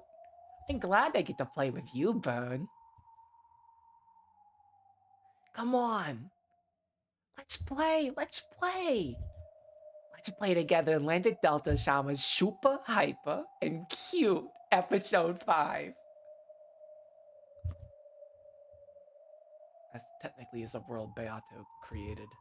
You aren't going to ruin the atmosphere of the story, are you? Don't worry about that. I'm really good at reading between the lines for that sort of stuff. I made sure to use a Beato-ish atmosphere to make the tale that's even more interesting. Battler, make sure you come back as soon as your break's over, okay? It'd be a shame to miss this. I set up plenty of bonus hints that'll get you closer to Beato's secrets. Or at least, that's what it'll look like. But it's actually filled with misdirection that makes stuff more and more confusing. Wait, hey, Battler, why aren't you listening to me when a witch is talking? Without answering, Battler disappeared into the darkness. After struggling, after shrugging and cackling, the witches immediately started playing with the game board they had stolen from Beato. Holy fuck. Okay. Can those witches really understand Beato's game? Since they're using the same game board, they cannot do anything that this child cannot do. However, they can do things that this child wouldn't do.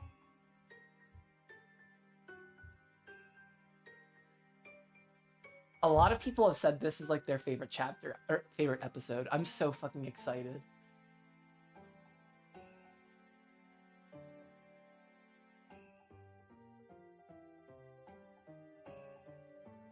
What do you mean things she wouldn't do?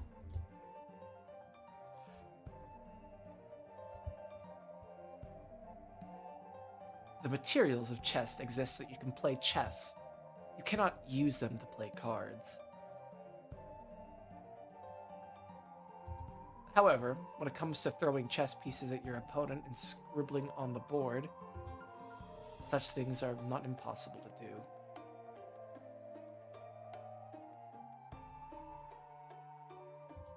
However, that would be blasphemy against the game of chess. So people choose not to do that. Okay, so we're just getting fucking goofy with it. Got it. I'm gonna wait, I have to make my notes. I have to have episode 5 notes.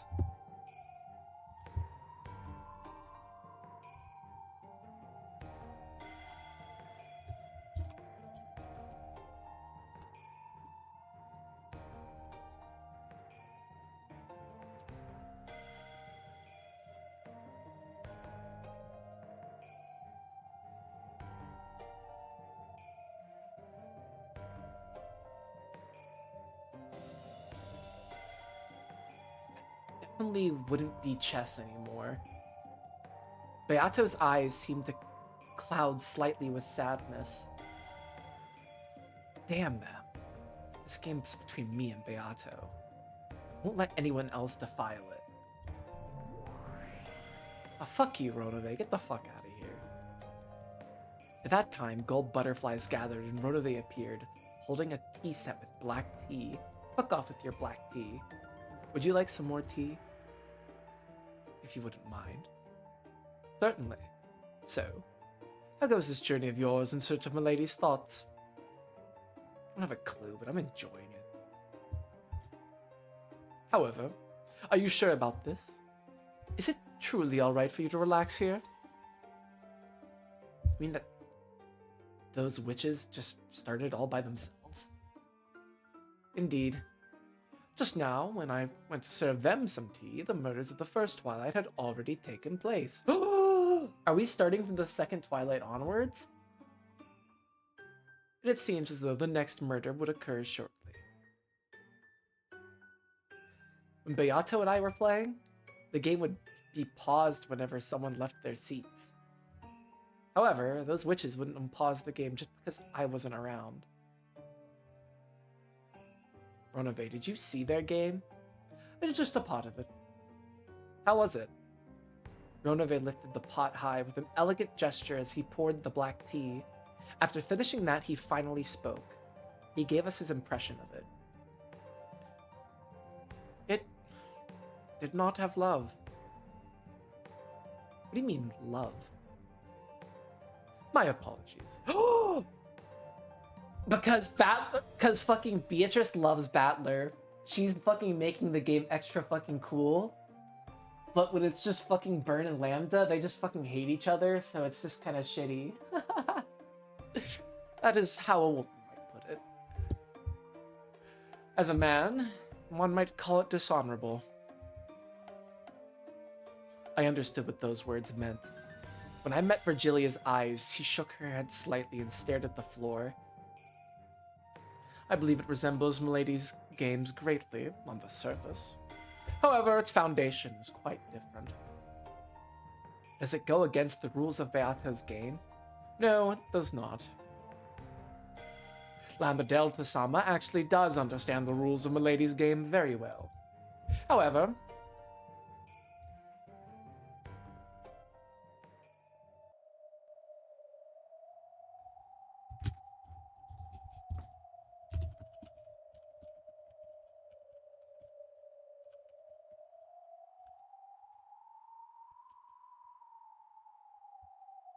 Battler stood up. There was no need to make Moronove say more anymore. Battler-kun. Sorry, Ronove. I know you went through all the trouble of pouring this for me, but tea isn't what I need. So, you'll go after all? Yeah. We don't need any outsiders in our game. So are we going to be starting from Twilight 2 onwards? It's just going to be all the fucking... all the shit that happens in the 2 days. That's interesting as fuck. These guys weren't even here in the beginning. Because I've been loafing about. Crazier and crazier witches have been introduced. Now they've hijacked this game between me and Beatrice. I've got to take it back. Right now I'm supposed to be on taking care of Beato's game board. That means I can't just sit around here. Thank you. I wanted to let this child hear those words. I'm sure she hears them. Milady is simply unable to answer. Wake the fuck up, Beatrice. Wake up, Beatrice. The game board she created herself had been hijacked by incomprehensible people and was being turned into a mess. If I was designated to be her opponent, then Beato must have created this game for me. I've got to take it back. Why does he have the Beato? Why does he have the Lambda Fang?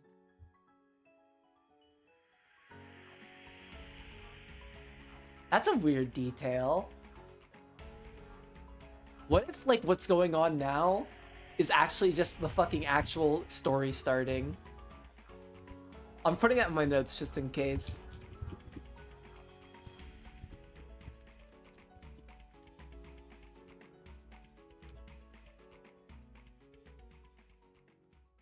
That is such a fucking crack theory. I'll go and take it back.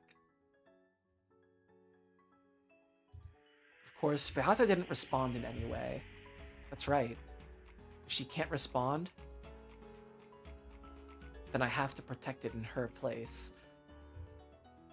Every time, take a shot every time Umineko they say, that's right, or oh my goodness. I'll be right back. Virgilia, Ronove, I'm counting on you two to look after this golden sleeping beauty. The shippers are fucking winning so goddamn hard. Yes, leave it to us. See you later, Battler-kun. And please, in the game without this child, try to find some part of her. If you can. But even this child is absent. It will mean you have fought with her. You're right. It's all useless. What am I doing? Let's go. Let's take it back. Sorry to keep you waiting, witches. My break is over. When he faced the jet black heavens and yelled this, the whole world shattered as though it were made out of thin glass.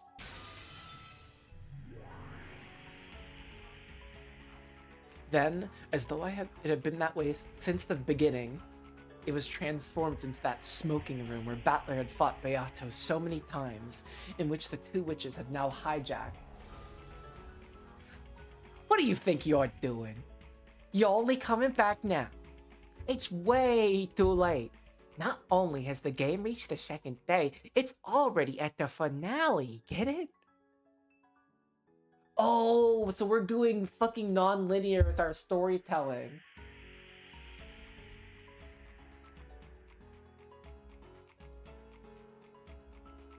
I wonder if they're gonna tell the story, like, backwards this time. Oh, that would be so fucking sick. Isn't that like a common trope for how you're supposed to like solve this type of shit, is work backwards?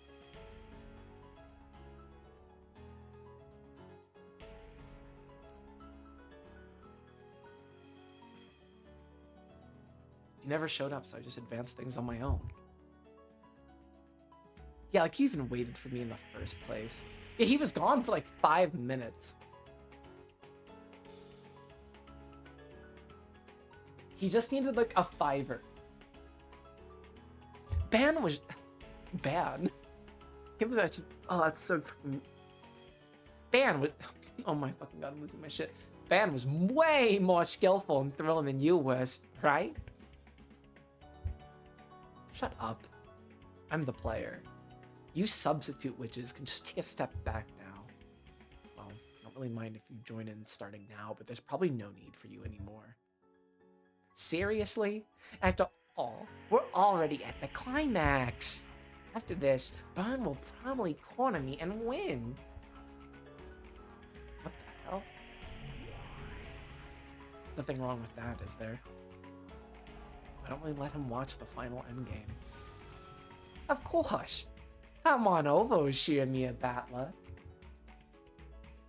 It's almost completely over, but here's the cute and elegant game I made. Episode 5. By me, Lambda Delta.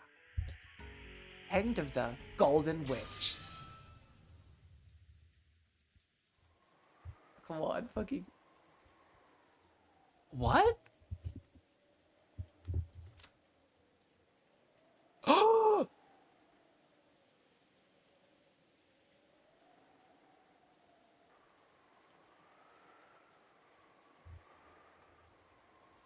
Murder in the cousin's room? What the fuck? Okay.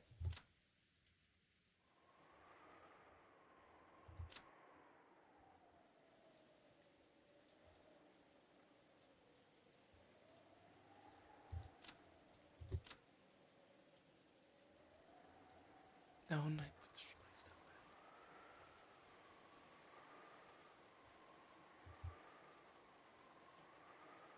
Absolute certainty. That's the theme with Lambda Delta.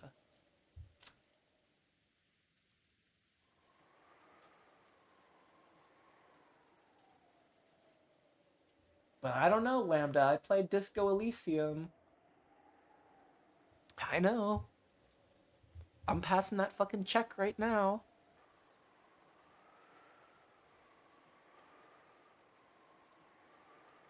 This is such a cool way to start this fucking episode. I'm losing my shit.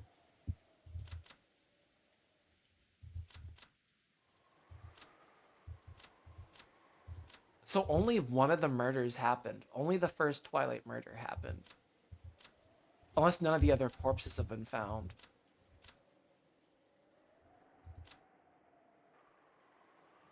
So I guarantee what the game wants us to believe right now is that Genji's, like, not actually dead.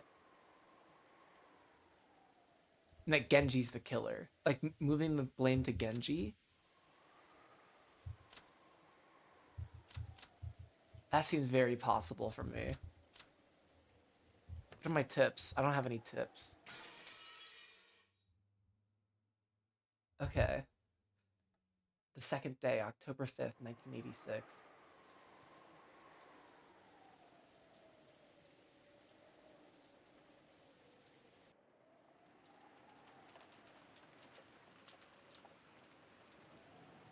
Hi, guys.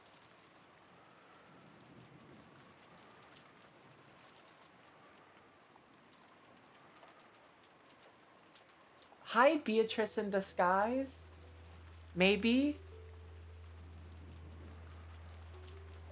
Right now, no humans exist on this island except for those in this parlor. And with one exception. Oh!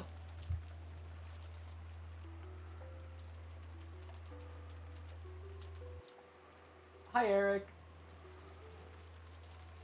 Okay, so I've talked about this before. I think the answer is yes. I do believe the murderer in every episode. Well, by murderer, I mean the person who's like started all this going. I think they are the same person. And to me, I think it's very likely Natsui. Disguised.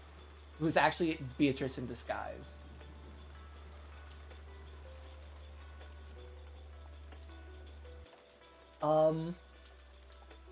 There was like a mix of like the servants helping.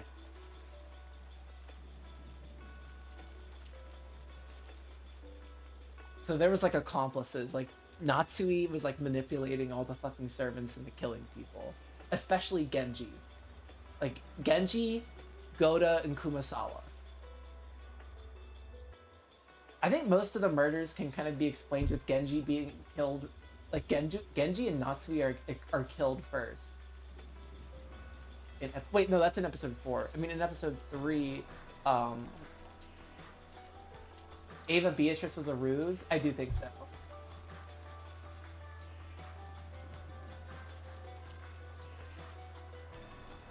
And the reason why I think that is because this knowledge that Kinzo has been dead. And I guess kept covering up Kinzo's death to me as a way to lure the people here to Rokkenjima for the murder to occur. But the only people who could have been complicit, like, of the people who are complicit with keeping Kinzo's death a secret, fucking everyone in, like, in the fucking U here benefits from that.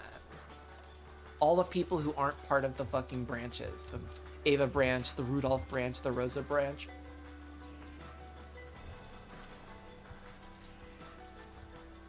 Like,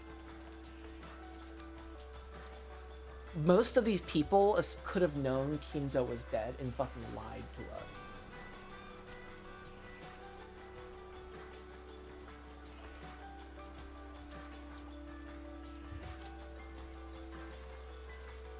And I think that line about Natsui having the one-winged eagle like imprinted on her heart is kind of like a foreshadowing that she was probably like fucking killed before the start of this game so that Kinzo could disguise like human Beatrice as her.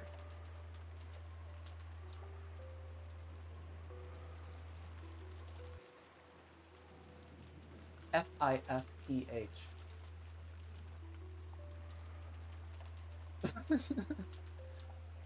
Close enough. Yeah, ding ding ding.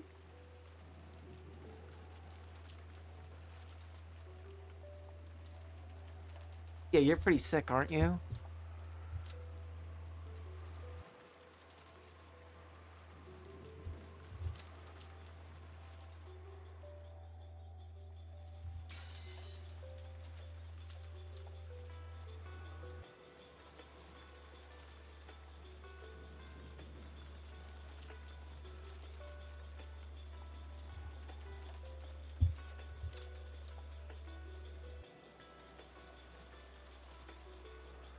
Wait, who was the one person who wasn't...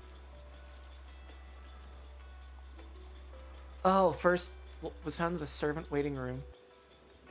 The first floor. Was everyone else in the guest house?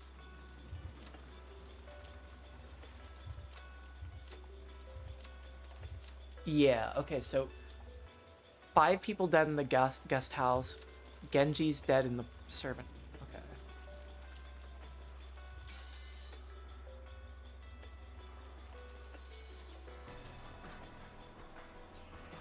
It's been shown that none of them have committed murder. And the culprit is among these people. Whoa. Whoa, whoa. That means it's conclusive, isn't it? Unless the culprit is a witch who committed murder with magic, that is. It was you? You killed George, killed my husband. Why? Why? I didn't kill anyone. I fucking predicted this. Wait, what the fuck? I predicted this? Oh, fuck? Holy shit. Oh, I'm so proud of myself. I didn't kill anyone. I didn't. In a panic, and with a voice that was far from calm, in a manner that was, put it coldly, unsightly, Aunt Natsui denied the suspicion placed upon her. I really fucking hate Rosa.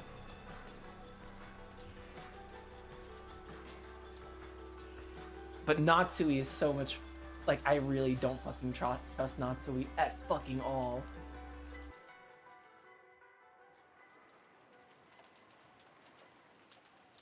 Oh my goodness. However, there was no longer any way around it.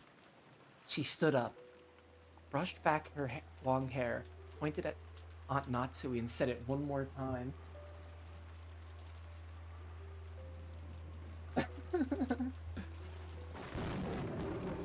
Who the fuck is that?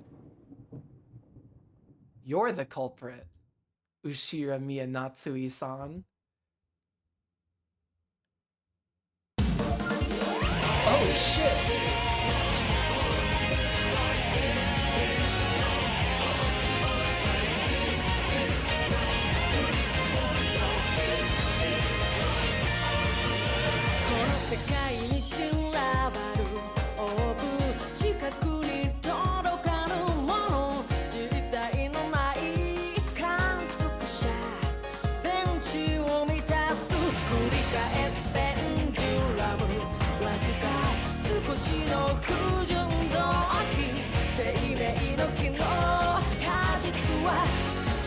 I'm just fucking bumping my head.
Fuck, this game is so fucking good.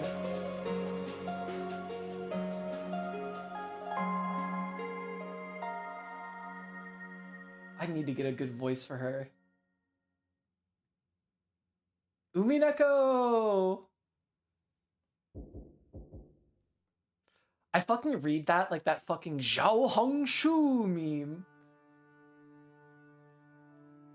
It's Natsui, please open up. As she knocked loudly and repeatedly, Natsui yelled.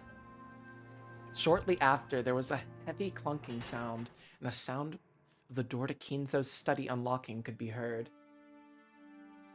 Fuck, I feel so vindicated about suspecting Natsui.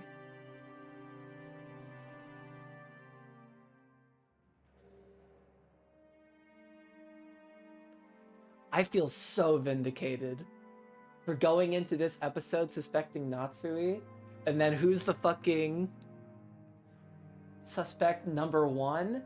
Fucking Natsui.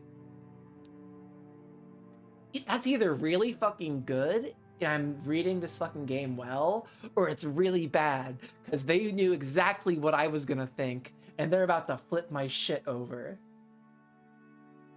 The question is, which is it? Did I do a good job, or am I playing into the game's hands? Oh my god, that was so bad. I can't believe I just said that. Okay. Shortly after, there was a heavy clunking sound, and the sound of the door to Kinzo's study unlocking could be heard.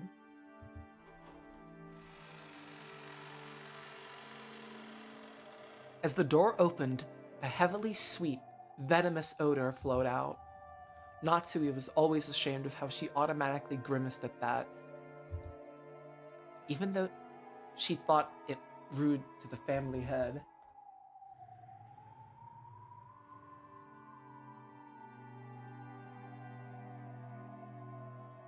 Oh gosh.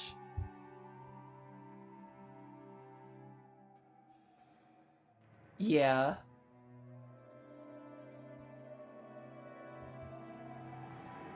Kraus was waiting for her inside the study.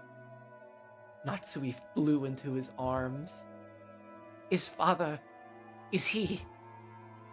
Calm yourself. Dr. Nanjo is examining him now. With an uncertain gait, Natsui walked towards the center of the study, supported by Kraus.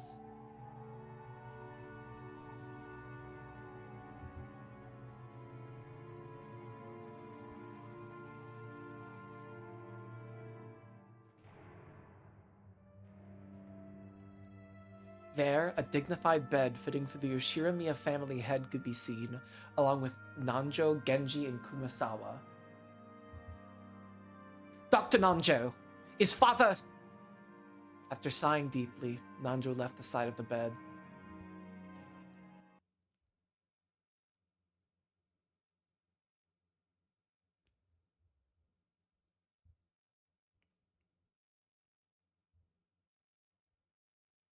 On the bed, Kinzo could be lying down, asleep.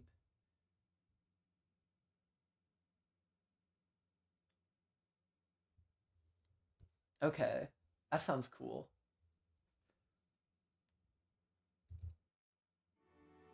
He died peacefully. I don't think Kinzo-san had any regrets. Father! Father! Sobbing, Natsui slumped over the chest of that man. Oh my fucking god. Just calm the fuck down.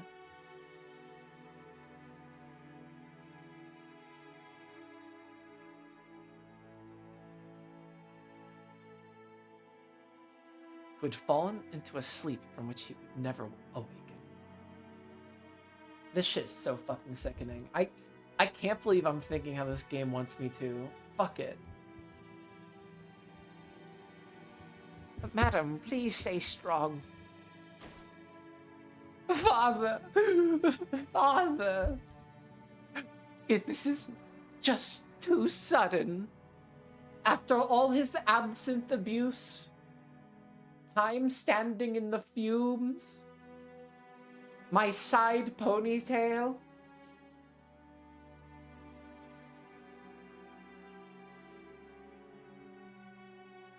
Oh my god, it's all too sudden? I really don't think it is at all, Natsui.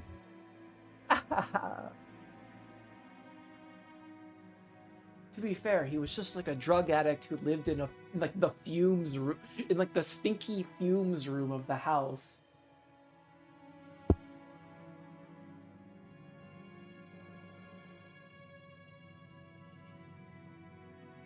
Natsui couldn't even stop crying over the death of the man whom she had loved like a second father. Hello, I'm going to get my Botox done. Kinzo will think I look very pretty. Kumasawa rubbed Natsui's back, consoling her.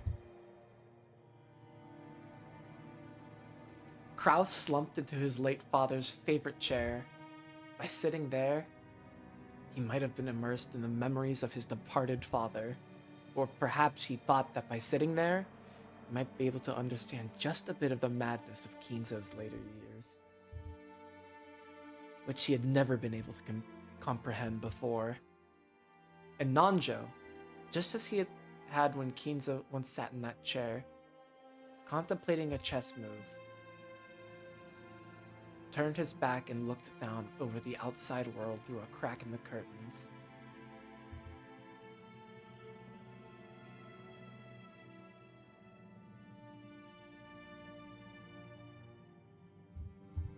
What you really aren't fucking ready for is BBL Nanjo. when BVL Nanjo hits the fucking read, I'm not gonna be fucking ready.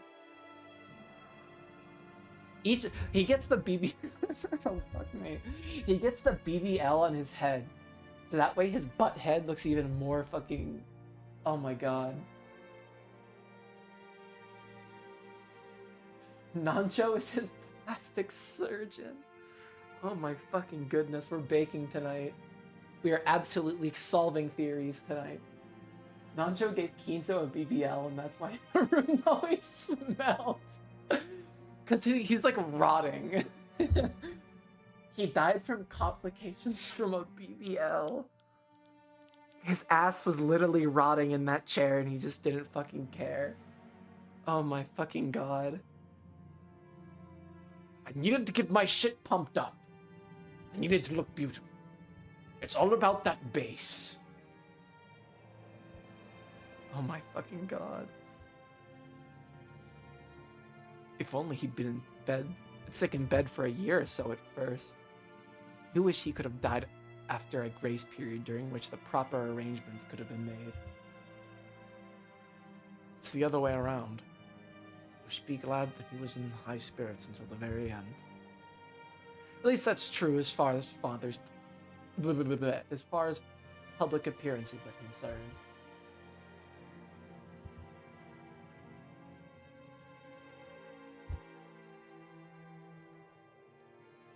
You could fucking convince me that Kraus has a toupee. I would fucking believe it.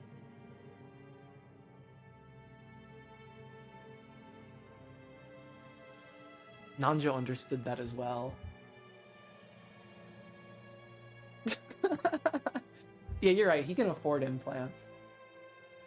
Ashiramiya Kinzo, who had risen like a comet and glittered like a supernova in the post-war business world, had died. Yeah, exactly like Musk. And I bet Kraus has that weird fucking like gremlin body that Elon has, where it's like his chest and torso are like fucking huge and his like arms and legs are super skinny. That is so fucking bad. Oh my gosh. His funeral would probably be of a fantastic scale. It would also be the ceremony marking Kraus's inheritance of the headship. He would have to arrange everything as the host of the event, carry out funeral diplomacy perfectly, and make it clear to all that the Ushiramiya family still had enormous influence in the political and financial spheres. Yeah, exactly. He's just built like a fucking Looney Tunes character.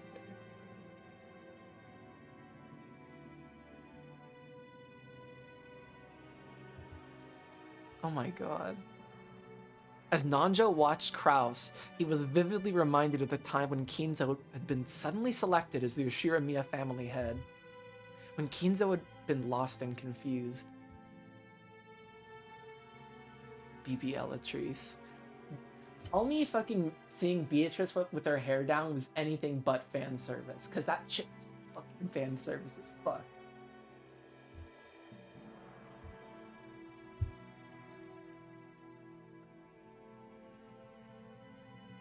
In this way, he was able to understand Kraus's distress and sympathize with it. Natsui's sobs eventually subsided. It was just so different. Watching this and leaving Kumasawa to care for Natsui as a fellow woman, Genji returned to where Kraus was. Well, shit, he's dead. And, as though asking what should be done, Genji lowered his head slightly. Genji and I will deal with the formalities. Kraus-san, perhaps you should contact the relatives first. Kraus, with his hands still over his eyes, didn't respond. Perhaps he even though he had known this day would come, Kraus really couldn't hide his shock at how suddenly it had reached them. Leave this to Dr. Nanjo with me. Kraus-sama, I suggest you first speak with Madam. Maybe she heard that, or maybe it was out of reading is hard. Or maybe it was a coincidence. As though responding to Genji's words, Natsui came over.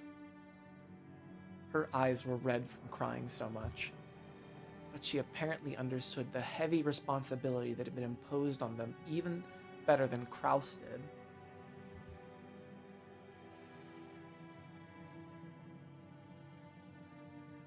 The yellow tie.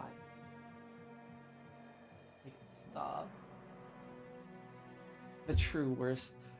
The total fucking slop moments of the stream are when I'm just fucking banging on how bad the fashion is. And the colors are just fucking crazy. Fucking Kraus, man. Starting now, you are the head of the glorious Ushiramiya family. He looks like fucking the man in the yellow hat. Let us show everyone, inside and out, that you have splendidly succeeded your father.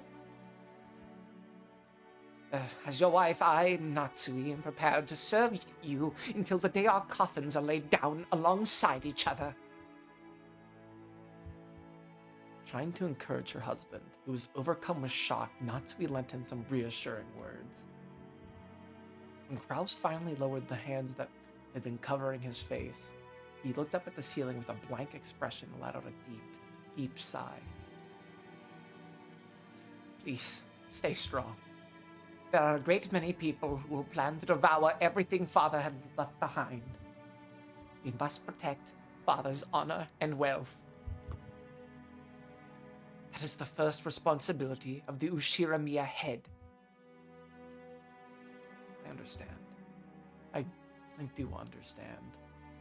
Dr. Nanjo, Genji, please take care of the legal and funeral arrangements.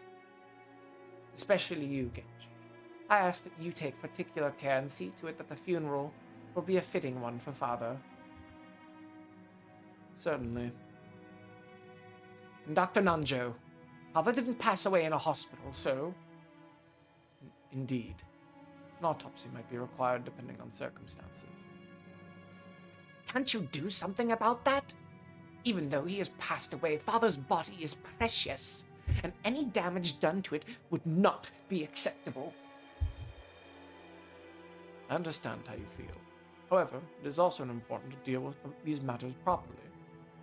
And, I don't really know how to say this. Several of the relatives might make things difficult, yes? Who knew how those vultures after the inheritance might try to find fault with them? They might claim to have found some reason to suspect the cause of death, using that as a point of contention to start some trouble.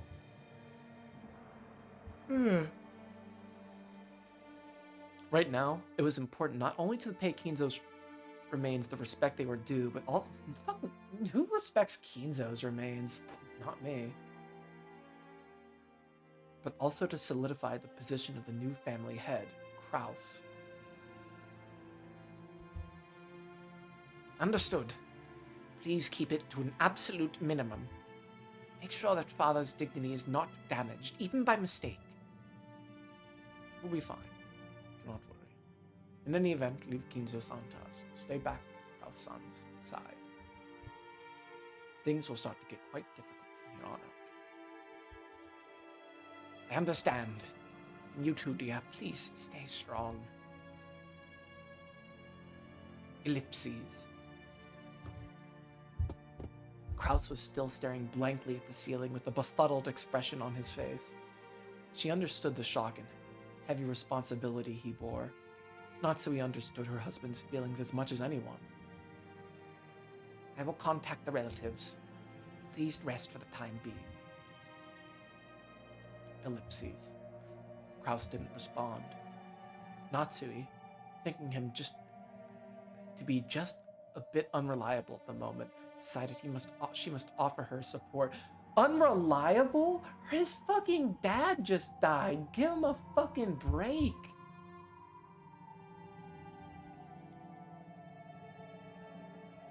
Seeing her husband like this actually spurred Natsui to action, and a resolute expression rose to her face. Things will get busy from now on. Let's start by doing whatever we can right now. I'm sure my husband wants to have some time alone with Father. We should step out for a moment. Good point. After all, this will probably be the last time he gets that chance, as if his father ever loved him to begin with. Being in charge of a funeral is tiring work. There's no time to shed tears. If Kraus were to ever to be given time to cry for his dead father, that time would have to be now.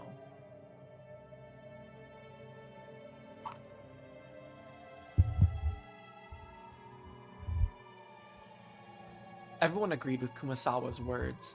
Even so, Kraus continued to blankly gaze up at the ceiling and didn't respond in any way. Natsui urged the servants to go. I'll go and talk to Jessica too. The child is now the successor to the headship. Make sure to tell her to be fully prepared. Wait.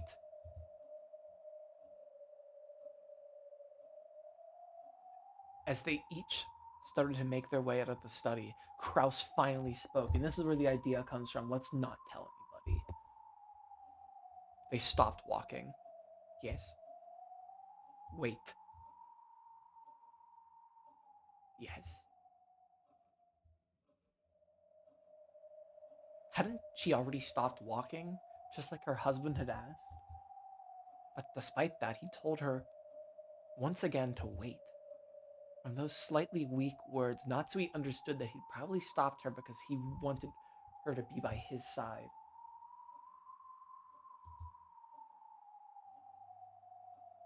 The rest of you, downstairs. I will stay with my husband. Please call us on the phone if anything happens. Certainly. I thought I told you to wait!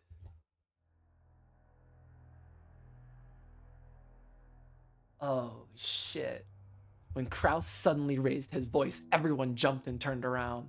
Unable to comprehend what she had done to spark her husband's wrath, Natsui ran up to him.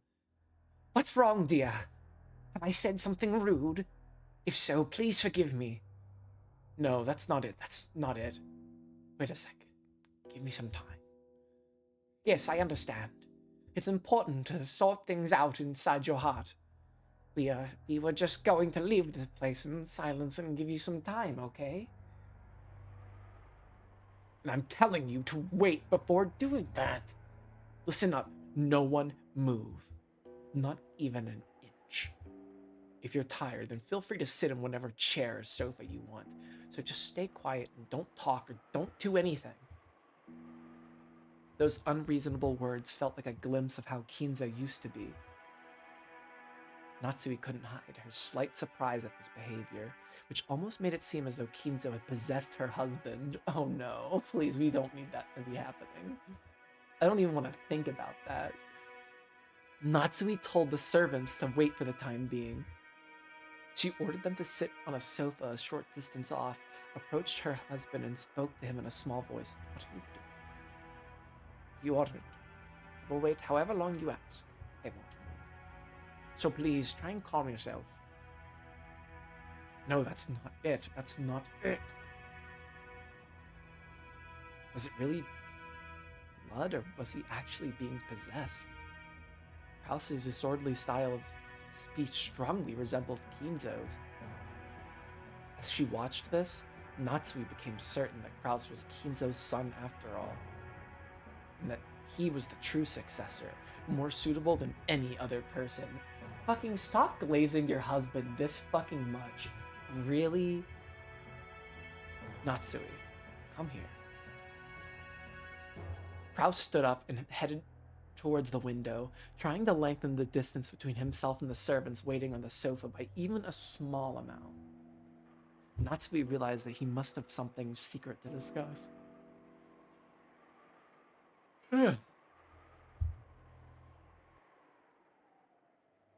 Yes, dear. What is it? Father dying is bad. But he has already passed away. You cannot turn back time. That's not it. It's bad that it happened now. What do you mean? I've been putting father's fortune up as collateral.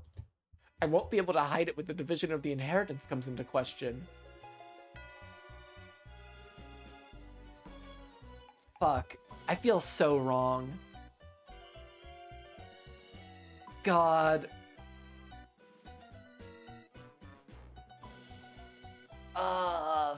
Fuck. There's no way I'm right.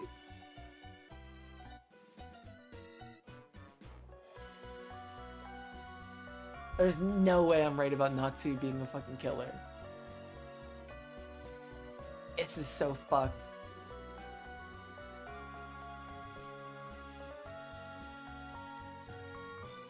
I'm fucking miffed. Oh my god. I won't be able to hide it when the division of the inheritance comes into question. What? Collateral, you say? How much? You remember how I helped out Kondo-kun back in Melodyland? Didn't I tell you to break ties with that person? I thought you said you refused him. Why? There is such a thing as a man's honor. Couldn't refuse. Kraus claimed to hold honor as a virtue. However, Natsui knew that he most often used this as an excuse for when he reluctantly went along with some deal that he just couldn't refuse. That wouldn't be a problem if we had plenty of money on hand. But you didn't borrow quite a lot of money for this plan to But didn't you borrow quite a lot of money for the plan to turn this island into a resort? Yeah, I did. There was the people here who lent me a hand along the way. If I'm going to repay them, I just can't sit around on my hands. You need money to repay people. You need money to make money. Why am I so right about fucking Kraus being a total crypto bro? You can't even get started without money. It's called the blockchain, Natsui. You wouldn't understand it.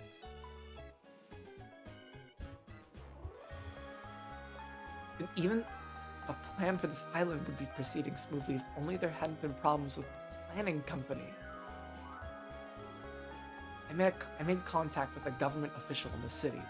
I even got the governor's word that this would become the newest travel destination in the Tokyo metropolis. The groundwork I laid was completely perfect. Random chance and bad timing were against me.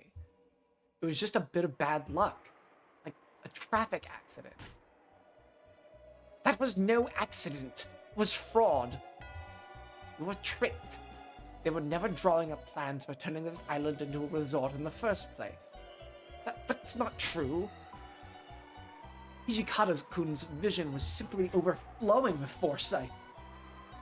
The way his eyes always focus on the whole world and the future. I mean that things I always believed to be mere dreams were only the tip of the iceberg of what is possible. Such a fucking idiot. Expand your dreams to the whole world, to the future. You heard him say that too, right?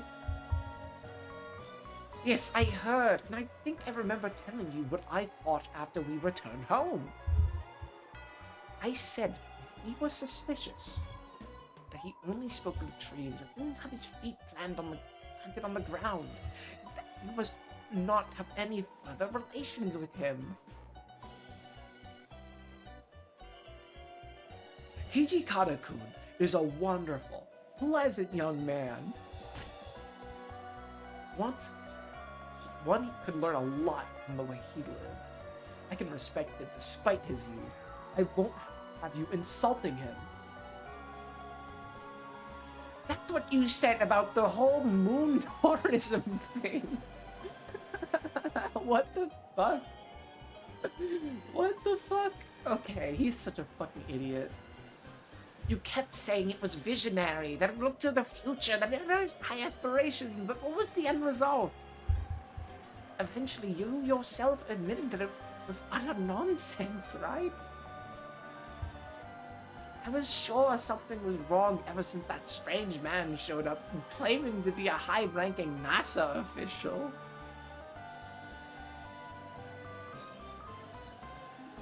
I can't believe Kraus is this fucking level of a midwit.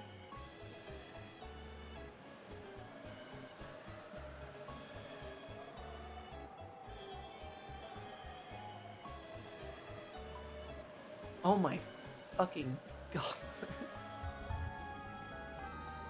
That foreigner was nothing more than an international swindler. Both Mr. Sonozaki and I were victims in that case. Right now, his vision isn't mistaken. In the future, there will surely come a time when the richest people in the world develop a liking for space travel. What is this fucking cope?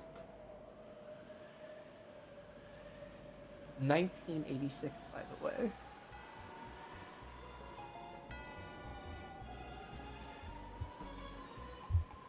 And the very first enterprise in that area will probably be monopolized by a single private company. He just wants to be Elon Musk. Jessica is his trans daughter that he's gonna have to fucking estrange.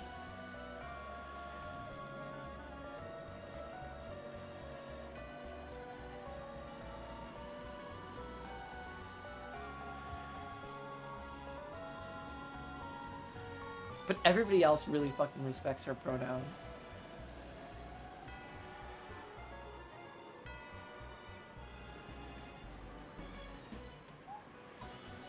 In the very first enterprise, yep, single private company, that viewpoint is not mistaken. There was simply a group of international swindlers who were trying to take advantage of that fact and deceive investors across the world.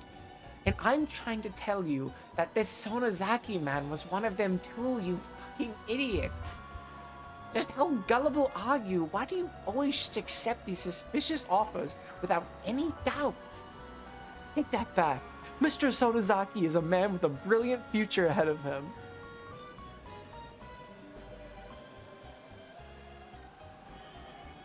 How are they this fucking stupid?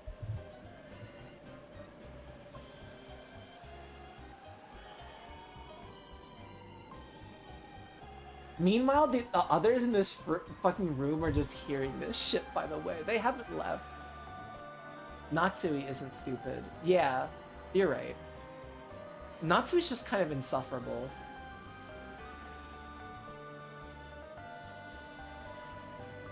But Kraus is fucking stupid.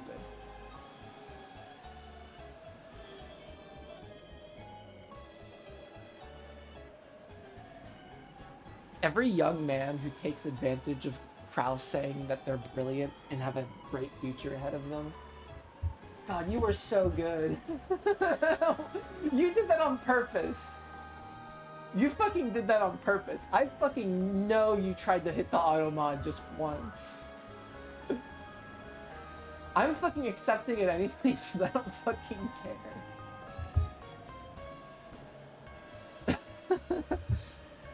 Oh my god.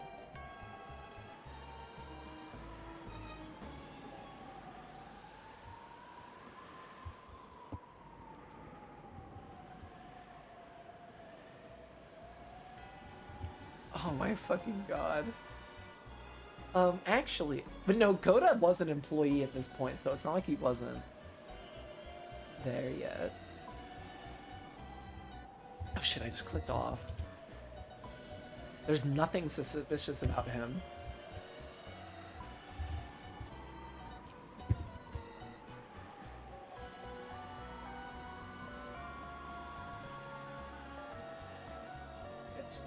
Notes. Because of the dreams he speaks of anticipate the future, they sound crazy to people who can't see into the future. You're not an ideas guy, Kraus. You're a fucking idiot.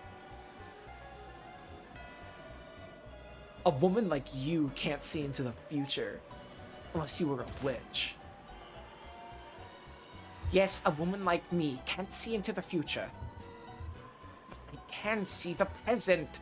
Right now, in front of me, I can see a pitiful husband who's been taken in by sly, double-crossing swindlers and trust them implicitly even after he's been tricked. Shut your mouth. You don't understand anything about money or business or economics. Don't try to butt in on your husband's job. A wife should be satisfied with doing housework. Keep your mouth shut. Holy fucking misogyny. Not another word, Natsui fell silent, just as Kraus had hoped she would.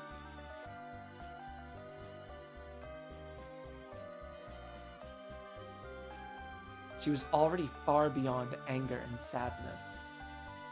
And the emotion that lay on the other side of those was almost indifferent pity. Kraus, who had been in awe of Kinzo since he was very young, had started to subconsciously admire the way his father had lived. I'm gonna take my fucking easy.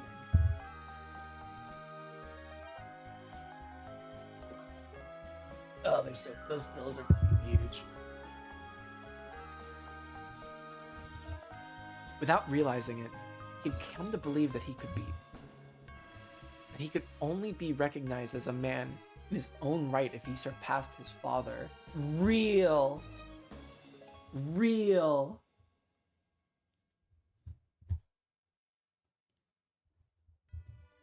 Every man wants to make more money than his father. I ain't ever doing that shit, though. However, Kinzo had been a mad genius, the likes of which had never before seen in the Shiramiya family's long history. That talent was a gift from heaven, and it definitely wasn't genetic.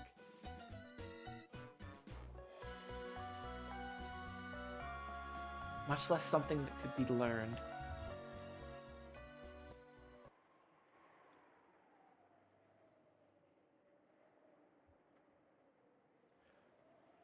To give the two of them a chance to talk alone, Natsui told the servants not to tell anyone about Kinzo's death.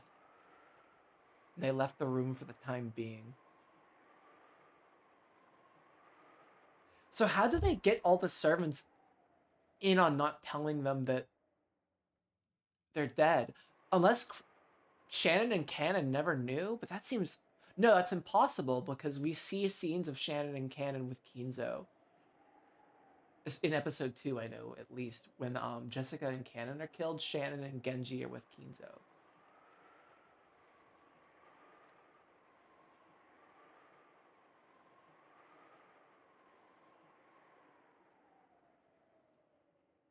They left the room for the time being.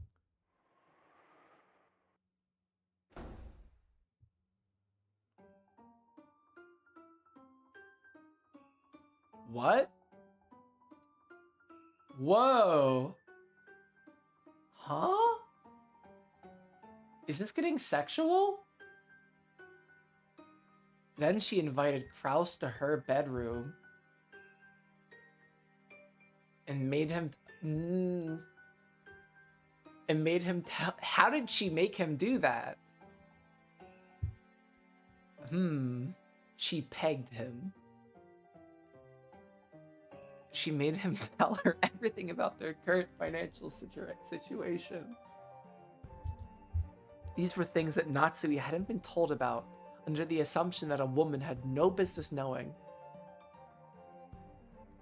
Natsui had herself made a point of avoiding this area in the past, thinking that it wasn't a wife's place to intrude on such matters.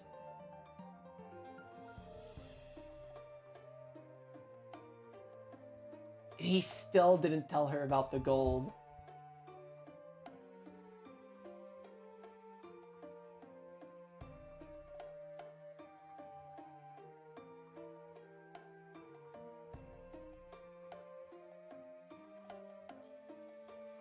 Jesus.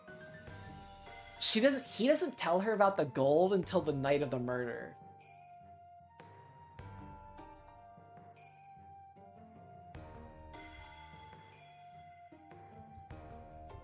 However, this might also have meant that she had abandoned her duty as a wife to protect her family. Business plan is to find buried treasure.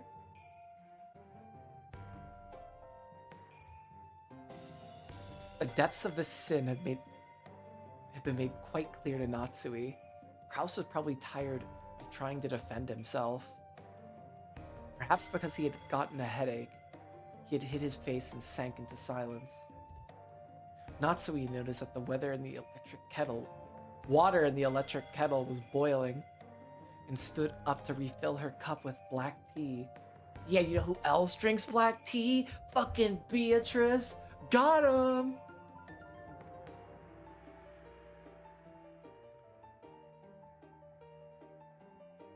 I also really like ice cream. When she touched the cup of black tea, she noticed for the first time the sound of the cup and saucer clinking together told her that her fingers were shaking. I have an anxiety disorder. I have tremors. Kraus had built up a large debt to obtain funds for his various projects and to cover the losses when they failed. Of course, he had put the mansion and property up as collateral. However, doing such a thing above board would result in the mortgage being registered. In other words, there would be a record that Kraus had put Kinzo's wealth up as collateral to obtain a loan without anyone's permission. Kinzo, Ava, and the others must not learn of such a thing.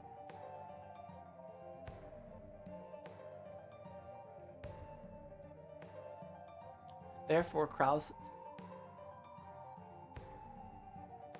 had been putting those assets up as collateral using the worst possible method. I signed over the deeds and power of attorney. And what does that mean?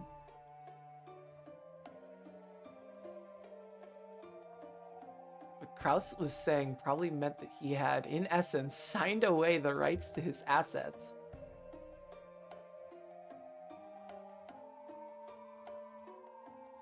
If these assets had been used as collateral for a loan, then Kinzo would still have some leeway under the law. Then Kraus would still have some leeway under the law.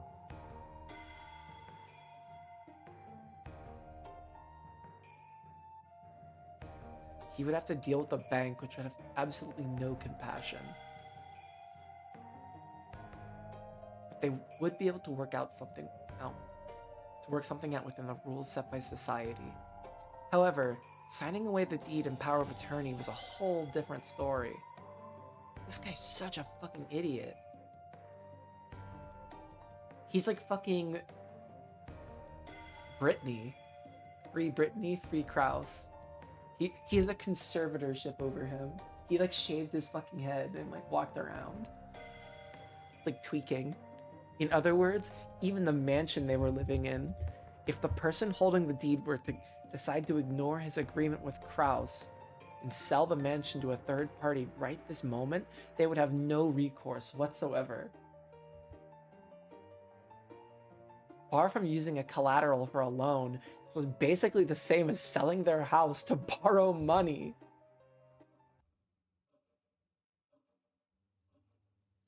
You are such a fucking idiot. In other words, the moneylenders have the power to make or break the Ushiramiya family as they please. He should just kill himself. That would solve the issue.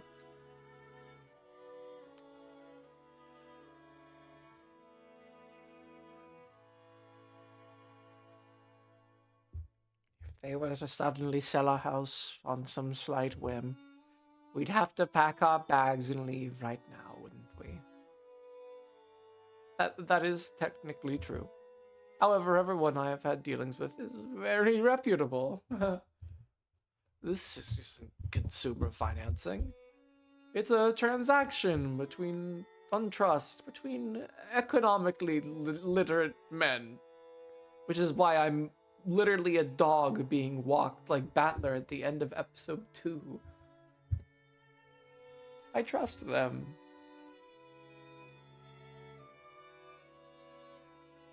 And in turn, trust that by lending me money, I will achieve great success in business and give them massive returns on their investment. I signed over the power of attorney as a sign of good faith.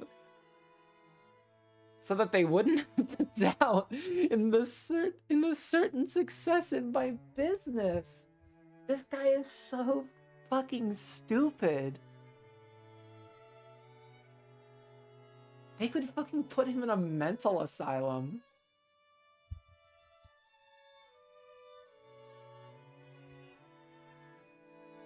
How the fuck? Why didn't he like have a lawyer to talk to before doing this?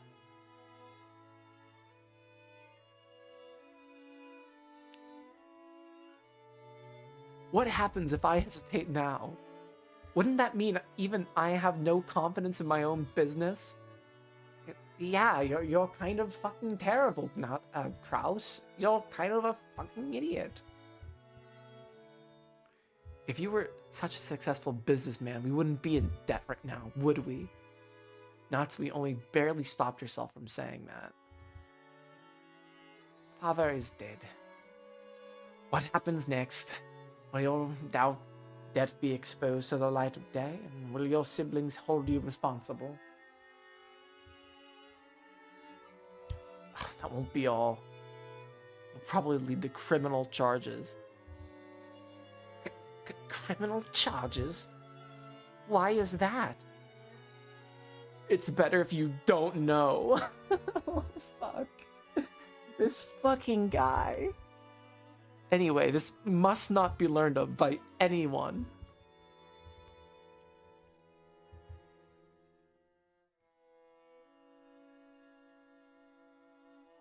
Kraus looked at the floor shamefully, shaking his head over and over.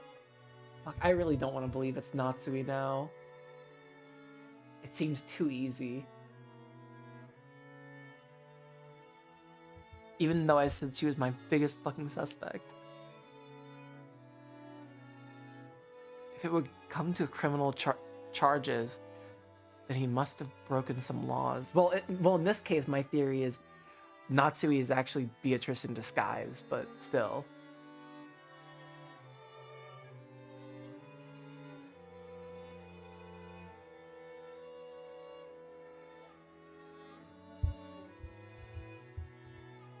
He's probably been so intent on raising a large sum of money that nothing had mattered to him but survival. Kraus had seriously believed that he would succeed with several businesses and that he would definitely gain huge profits.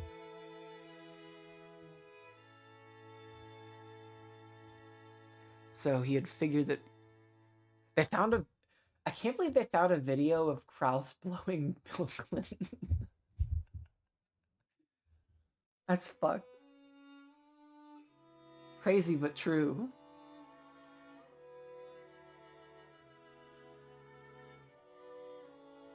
So he had figured that even if he had stepped over a few legal lines, he would be able to pay everything back before too long and pretend that the whole thing had never happened.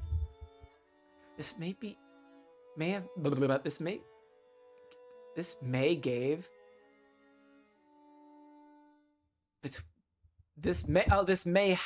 been the factor Rokenjima becomes Kraus Isle.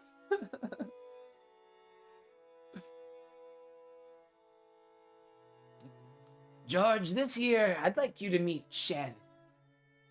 George, the Yoshiramiyas, I love the Yoshiramiyas. Best family in Japan.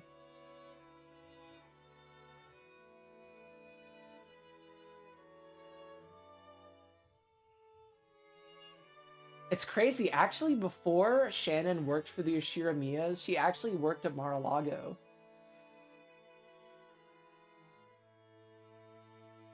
Crazy, but true.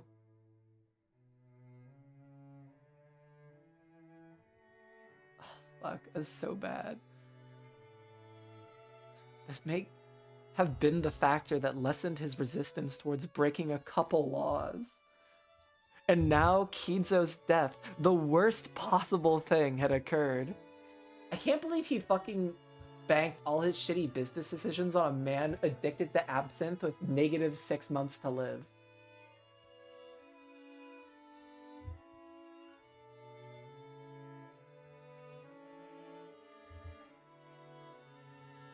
What will happen to us?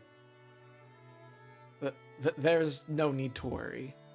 You may not believe it, but conditions are most certainly on the rise now.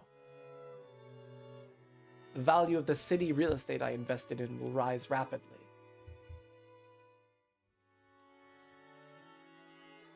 Right now, I'm working on a project to integrate those and construct a massive business tower called Ushiramiya Tower.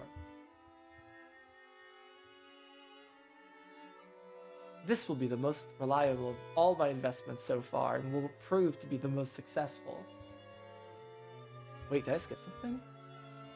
Like flickered. No. However, it will take a little more time for that to bear fruit. It's absolutely certain, but it doesn't mean it will happen now.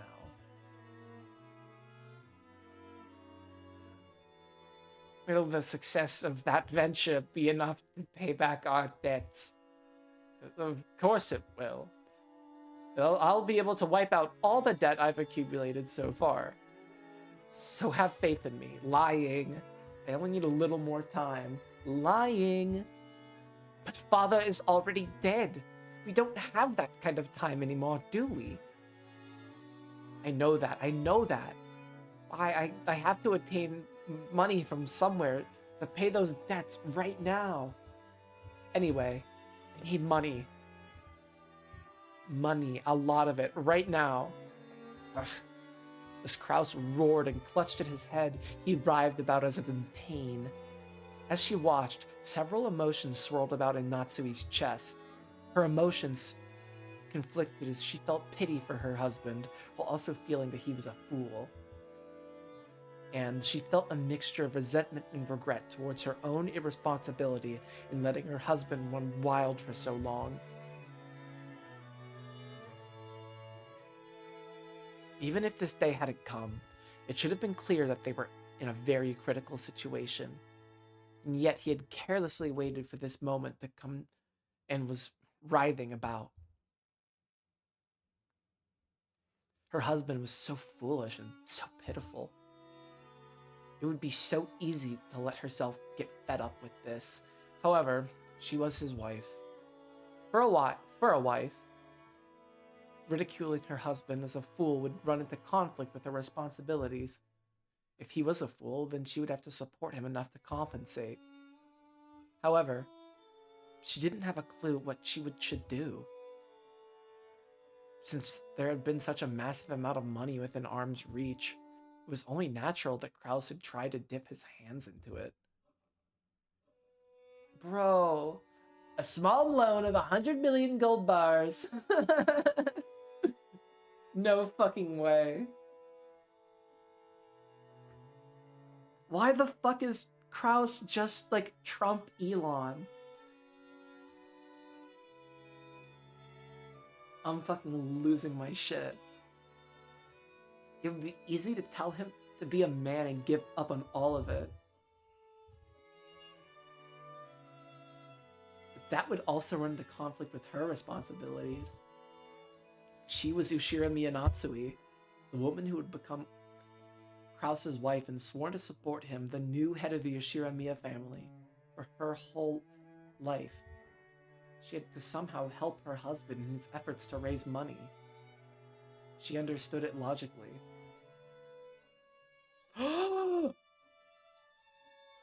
What if the keys were insurance payouts? What if there was like some insurance the Ushiramiya's had filed on like all the servants and shit? And that when they all died, those fucking letters were from the bank.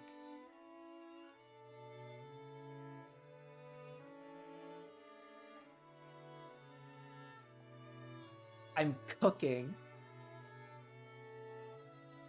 Holy fuck, that's a huge fucking brainiac moment. Had a fucking brain blast, what the fuck?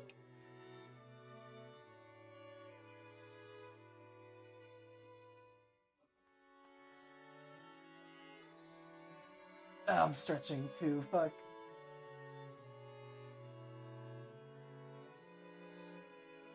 I think it was 3 gold bars. That is the big question, though.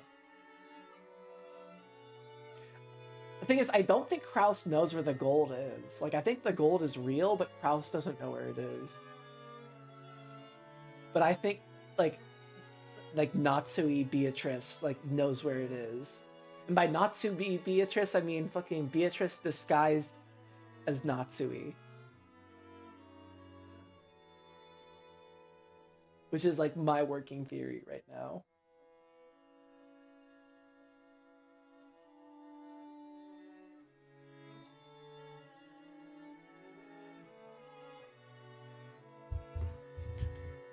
But she couldn't suppress the indescribable dejection that seemed to rise up from the dark depths of her heart. That's right, Father's hidden gold.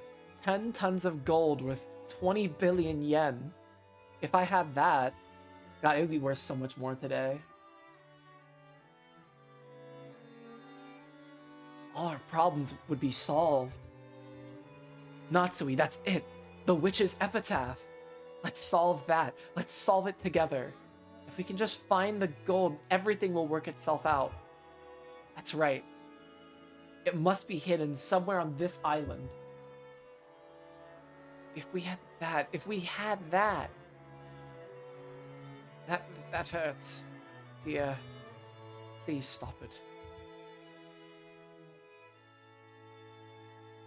Kraus, acting as excited as if he'd thought up a perfect, brilliant plan, grasped Natsui's upper arms tightly.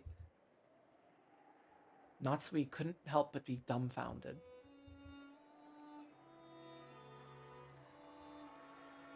She wasn't just taken aback because she'd heard him bring up something as fake as sounding as the hidden gold. Also, the gold could just be, like, fake. At least in episode 2. That's a total fucking devil's proof argument, but I'm fucking making it.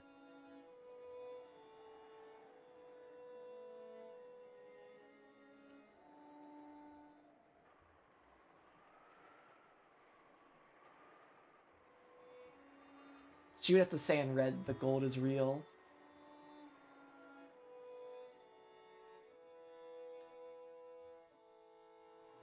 Yeah, that's definitely tough. This was Kraus, who usually mocked the story of the hidden gold, saying that it didn't exist and that it was all an illusion his father had created to borrow a lot of money. That was why Natsui was doubly taken aback. Yes, let's have Jessica help us too. Maybe some things can only be solved with a child's sensitivity. This is a family crisis. All of us have to stick together. Yes, it's a fanciful riddle that Father created. We should be able to solve it. And there's no reason we couldn't be able to solve it. It's the only way. Natsui, this is wonderful. What is this code? We still have an option left, and right here next to us, the gold is on this island. If we had it, every one of our problems would be solved. Natsui, call Jessica here right away. Let's overcome this family crisis together. Yes, right now. The gold is on this island. It's right beside us. Dear, you're coping. What the fuck? Unable to withstand the pain in the arm he was twisting in his excitement, Natsui knocked Kraus aside. Kraus tripped over the edge of the bed and flopped over onto the floor. Please get a hold of yourself, and please calm down. Do you really think that this Ushiramiya family crisis could be solved by something as a dream like that? Not Natsui.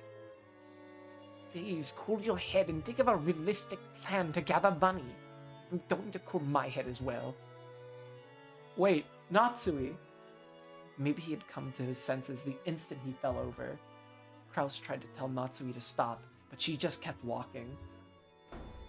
After closing the door forcefully, Natsui dashed away. She's already in, like, they're in her room.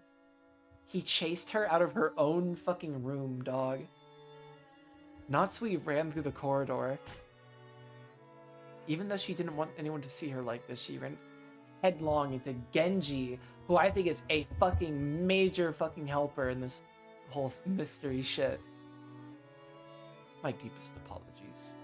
Madam, have you been injured? I'm fine. Leave me alone. Certainly. Genji. How are things going in Father's study?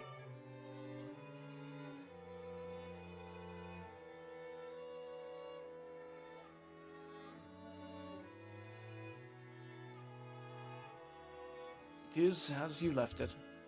Although Dr. Nanjo is in the parlor. Is that so? Do you have the key to the study? Yes. Right here. Give it to me. Let me have some time alone with Father.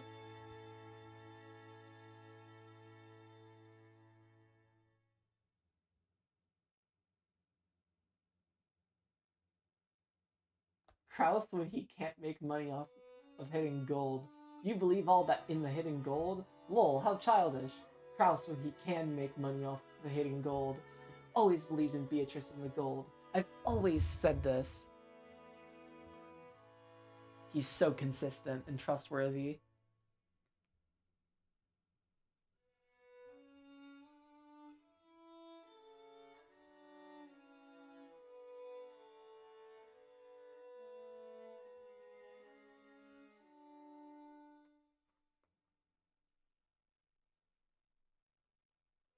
Give it to me. Let me have some time alone with Father. My husband asks where I am. Tell him you don't know. Certainly. After grabbing the keys to the study that Genji was holding out to her, Natsui rushed up to the stairs. Who would ever have any fucking sympathy for Kinzo? How fucking deluded could you be to have any fucking kindness for this old, miserable, decrepit, absent-ridden fool?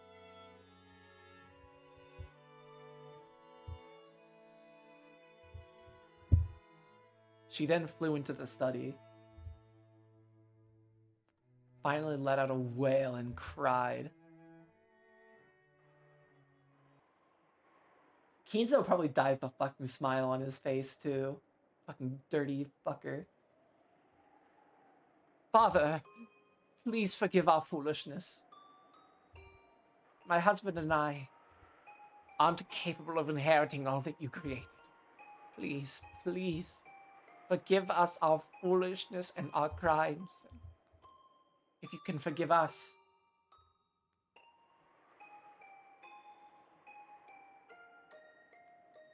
Exactly, right? Because she had to have known that Kraus was a total fucking idiot.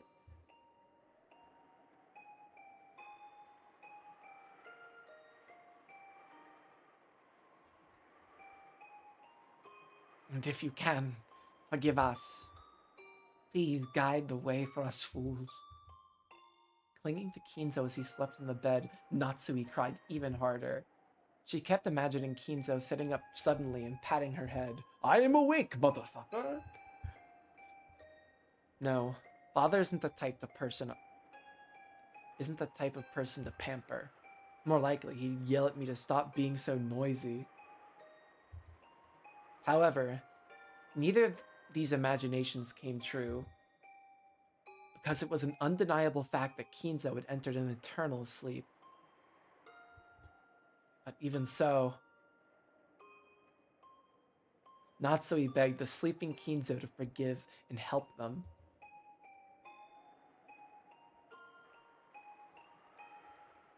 It was still only a few hours after his passing. Perhaps his soul was still there, listening to her. Believing this, Natsui begged for Kinzo's forgiveness, and even more earnestly. Too noisy. Haven't I always said that silence is a virtue?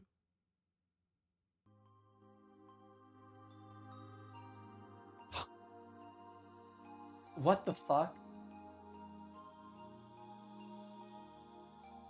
Huh? What? That voice made Natsui jump up in surprise. I'm alive, motherfucker. Please do the scary eye open. Oh, no.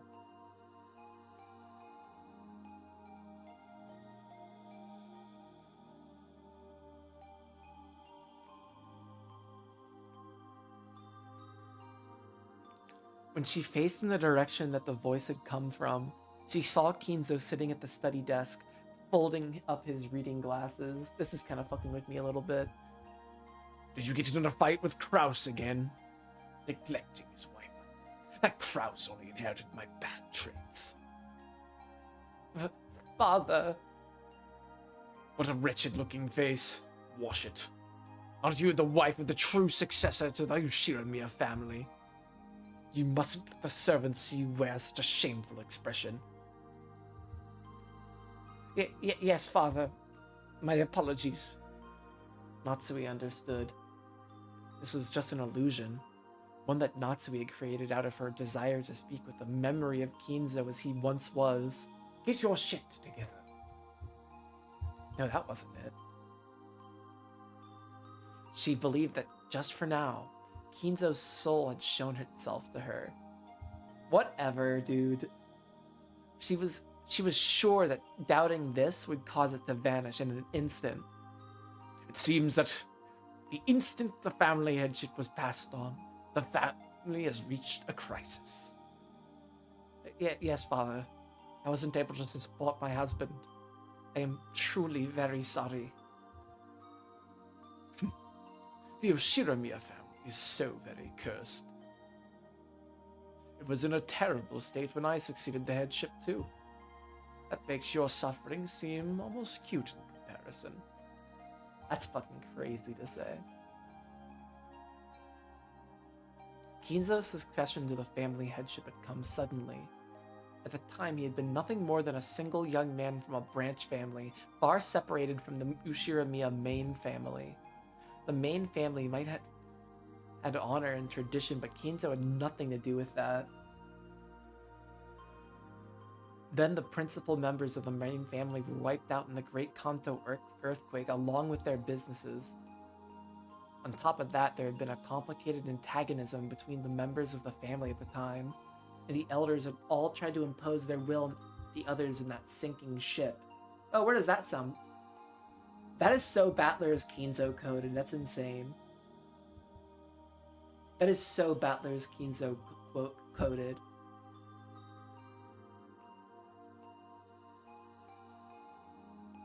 Instead of an earthquake this time, it's a tsunami. Or not a typhoon.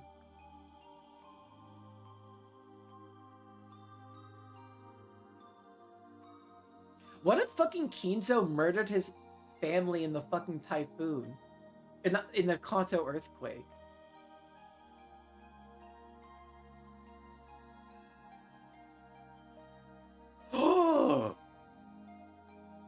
What if the original Beatrice was a part of the Ushira? It was like a cousin of his from the Ushiramiya family. And that's where he got the fucking gold from. And when she died, because they couldn't marry because they were too closely related, it would have been weird.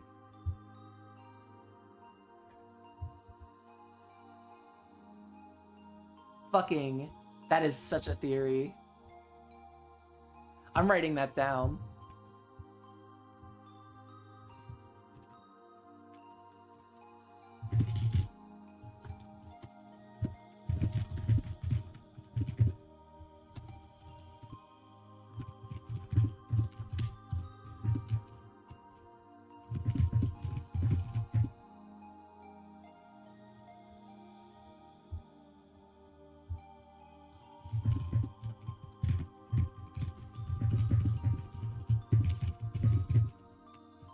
That is such a crack theory. That has to go down. Kinzo murdering his whole family during the Great Kanto earthquake and then saving his cousin who gave him the gold. And that's the original Beatrice. That'd be fucking so cool.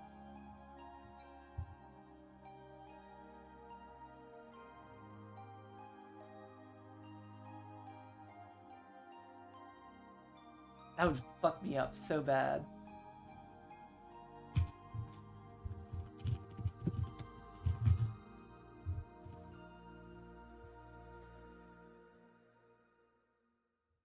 Oh shit.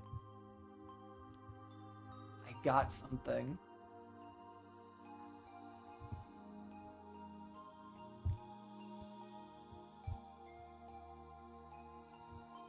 I can't wait to find out what I got is right. Because of this, they weren't even able to elect a leader to revive the Ushiramiya family. They then found a common ground and selected Kinzo, a youth with absolutely no ties to any of the opposing elders, to be the head. So the elders hadn't really entrusted Kinzo with the rebuilding of the Ushiramiya headship. Kinzo had been nothing more than their puppet, with his arms and legs pulled in opposite directions. That is a crazy fucking theory from me. Yes, I know a lot about your days of suffering, father.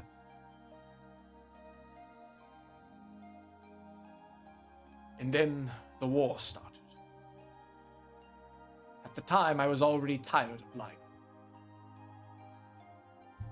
I hoped I would die on the battlefield, sacrificing myself, committing war crimes in Korea and Nanking. Oh, but never mind. He wasn't sent to the front lines. I maybe should have kept reading. However, the state of the war grew worse with every day, and the time for the decisive battle on the Japanese mainland seemed to grow ever closer. As terrible as it may sound, I prayed for that day to come quickly.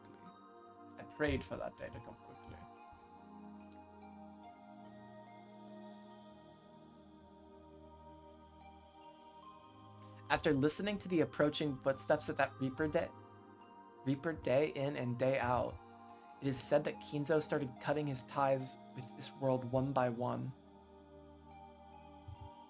And then, on that last day when he had suffered all his regrets, when he reached a state of enlightenment, it is said that he had a mystical experience.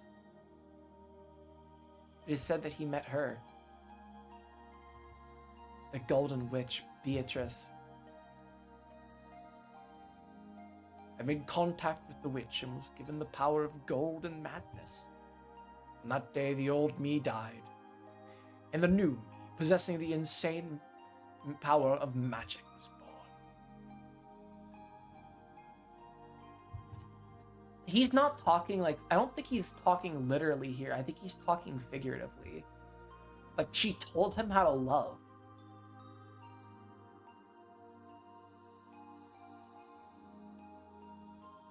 But I think he lost her, not destroyed him. Or she might be Kumasawa. I don't know. I know.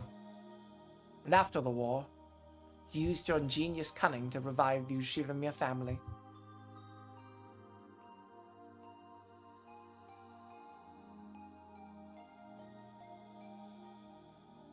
True. The now deceased elders who knew Kinzo at the time had whispered to each other that Kinzo must have bumped his head on the battlefield and returned with a different personality.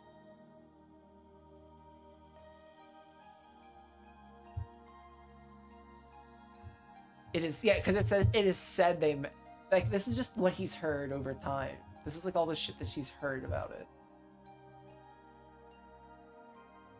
Like, maybe she heard it from Kraus or from, like, Genji or some shit. That was how much Kinzo had stood out after the war. Whether the story about Kinzo meeting a witch was true or not, he actually just found Nazi gold. Beatrice is actually a fucking Nazi. There could be no doubt that the extraordinary experience of war had prepared him for death and let him reach a state of enlightenment.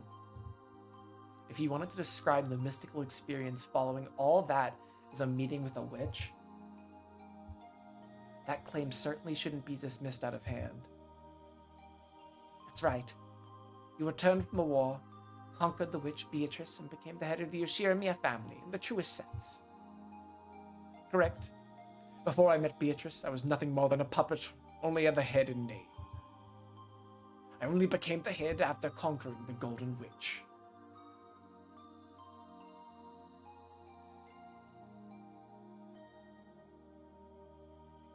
Because they knew different Kinzos.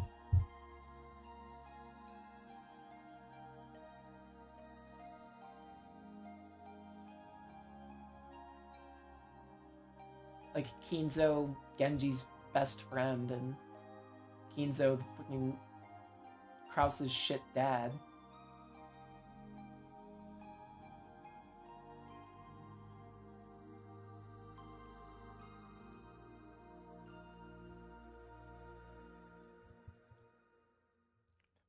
Father.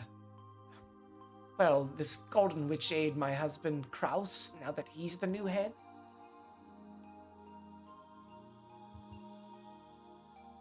Oh, she will. Assuming that he has truly succeeded the headship. But what do you mean by truly succeeded?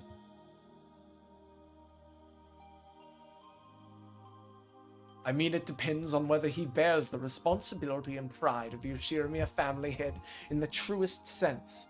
And that's why Natsui murdered everybody, so there could be no one else. Natsui, you should understand this. The headship is not inherited by blood.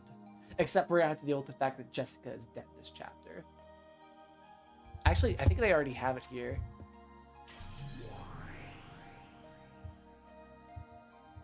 Oh wait, this is new.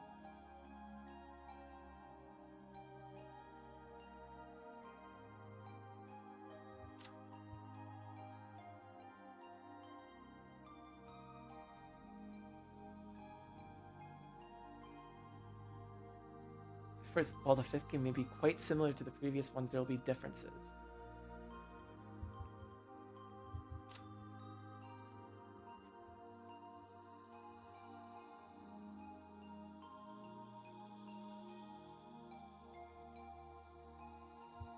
No ally battlers, that's true.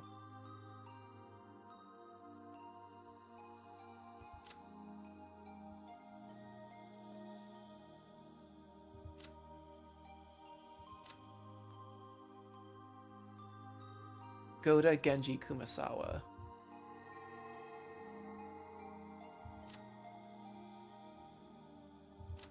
Oh, it doesn't work.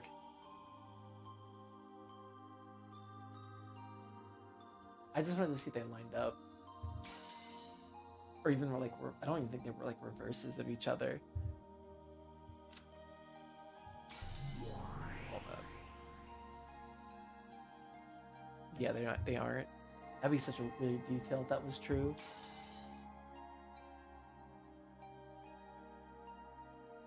The way they're almost like mirror versions of them, you know? It's that whole fucking body double thing we have going on. It's really fucking with me. It's the only way I'm fucking making Natsui work in my head right now. Headship is not inherited by blood. It is inherited through spirit and conviction. Even though Kraus is my eldest son, he cannot be called the true head if he does not possess these things. And if that spirit were to dwell in a human, even someone other than Kraus, they would make a splendid new head. Beatrice will lend her power to that true head. Isn't that right, Beatrice? Oh, fuck.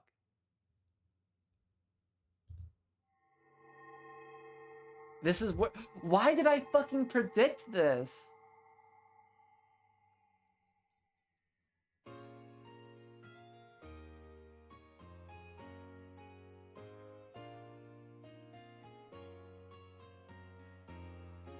Fuck. Okay. You know what? I had to end. I think this is a good place to leave off. I really want to end right now. I gotta go to bed. But holy shit. That is a fucking crazy ass fucking stream. Good night, Eric. I think I made some good headway tonight. So good night, y'all. See ya.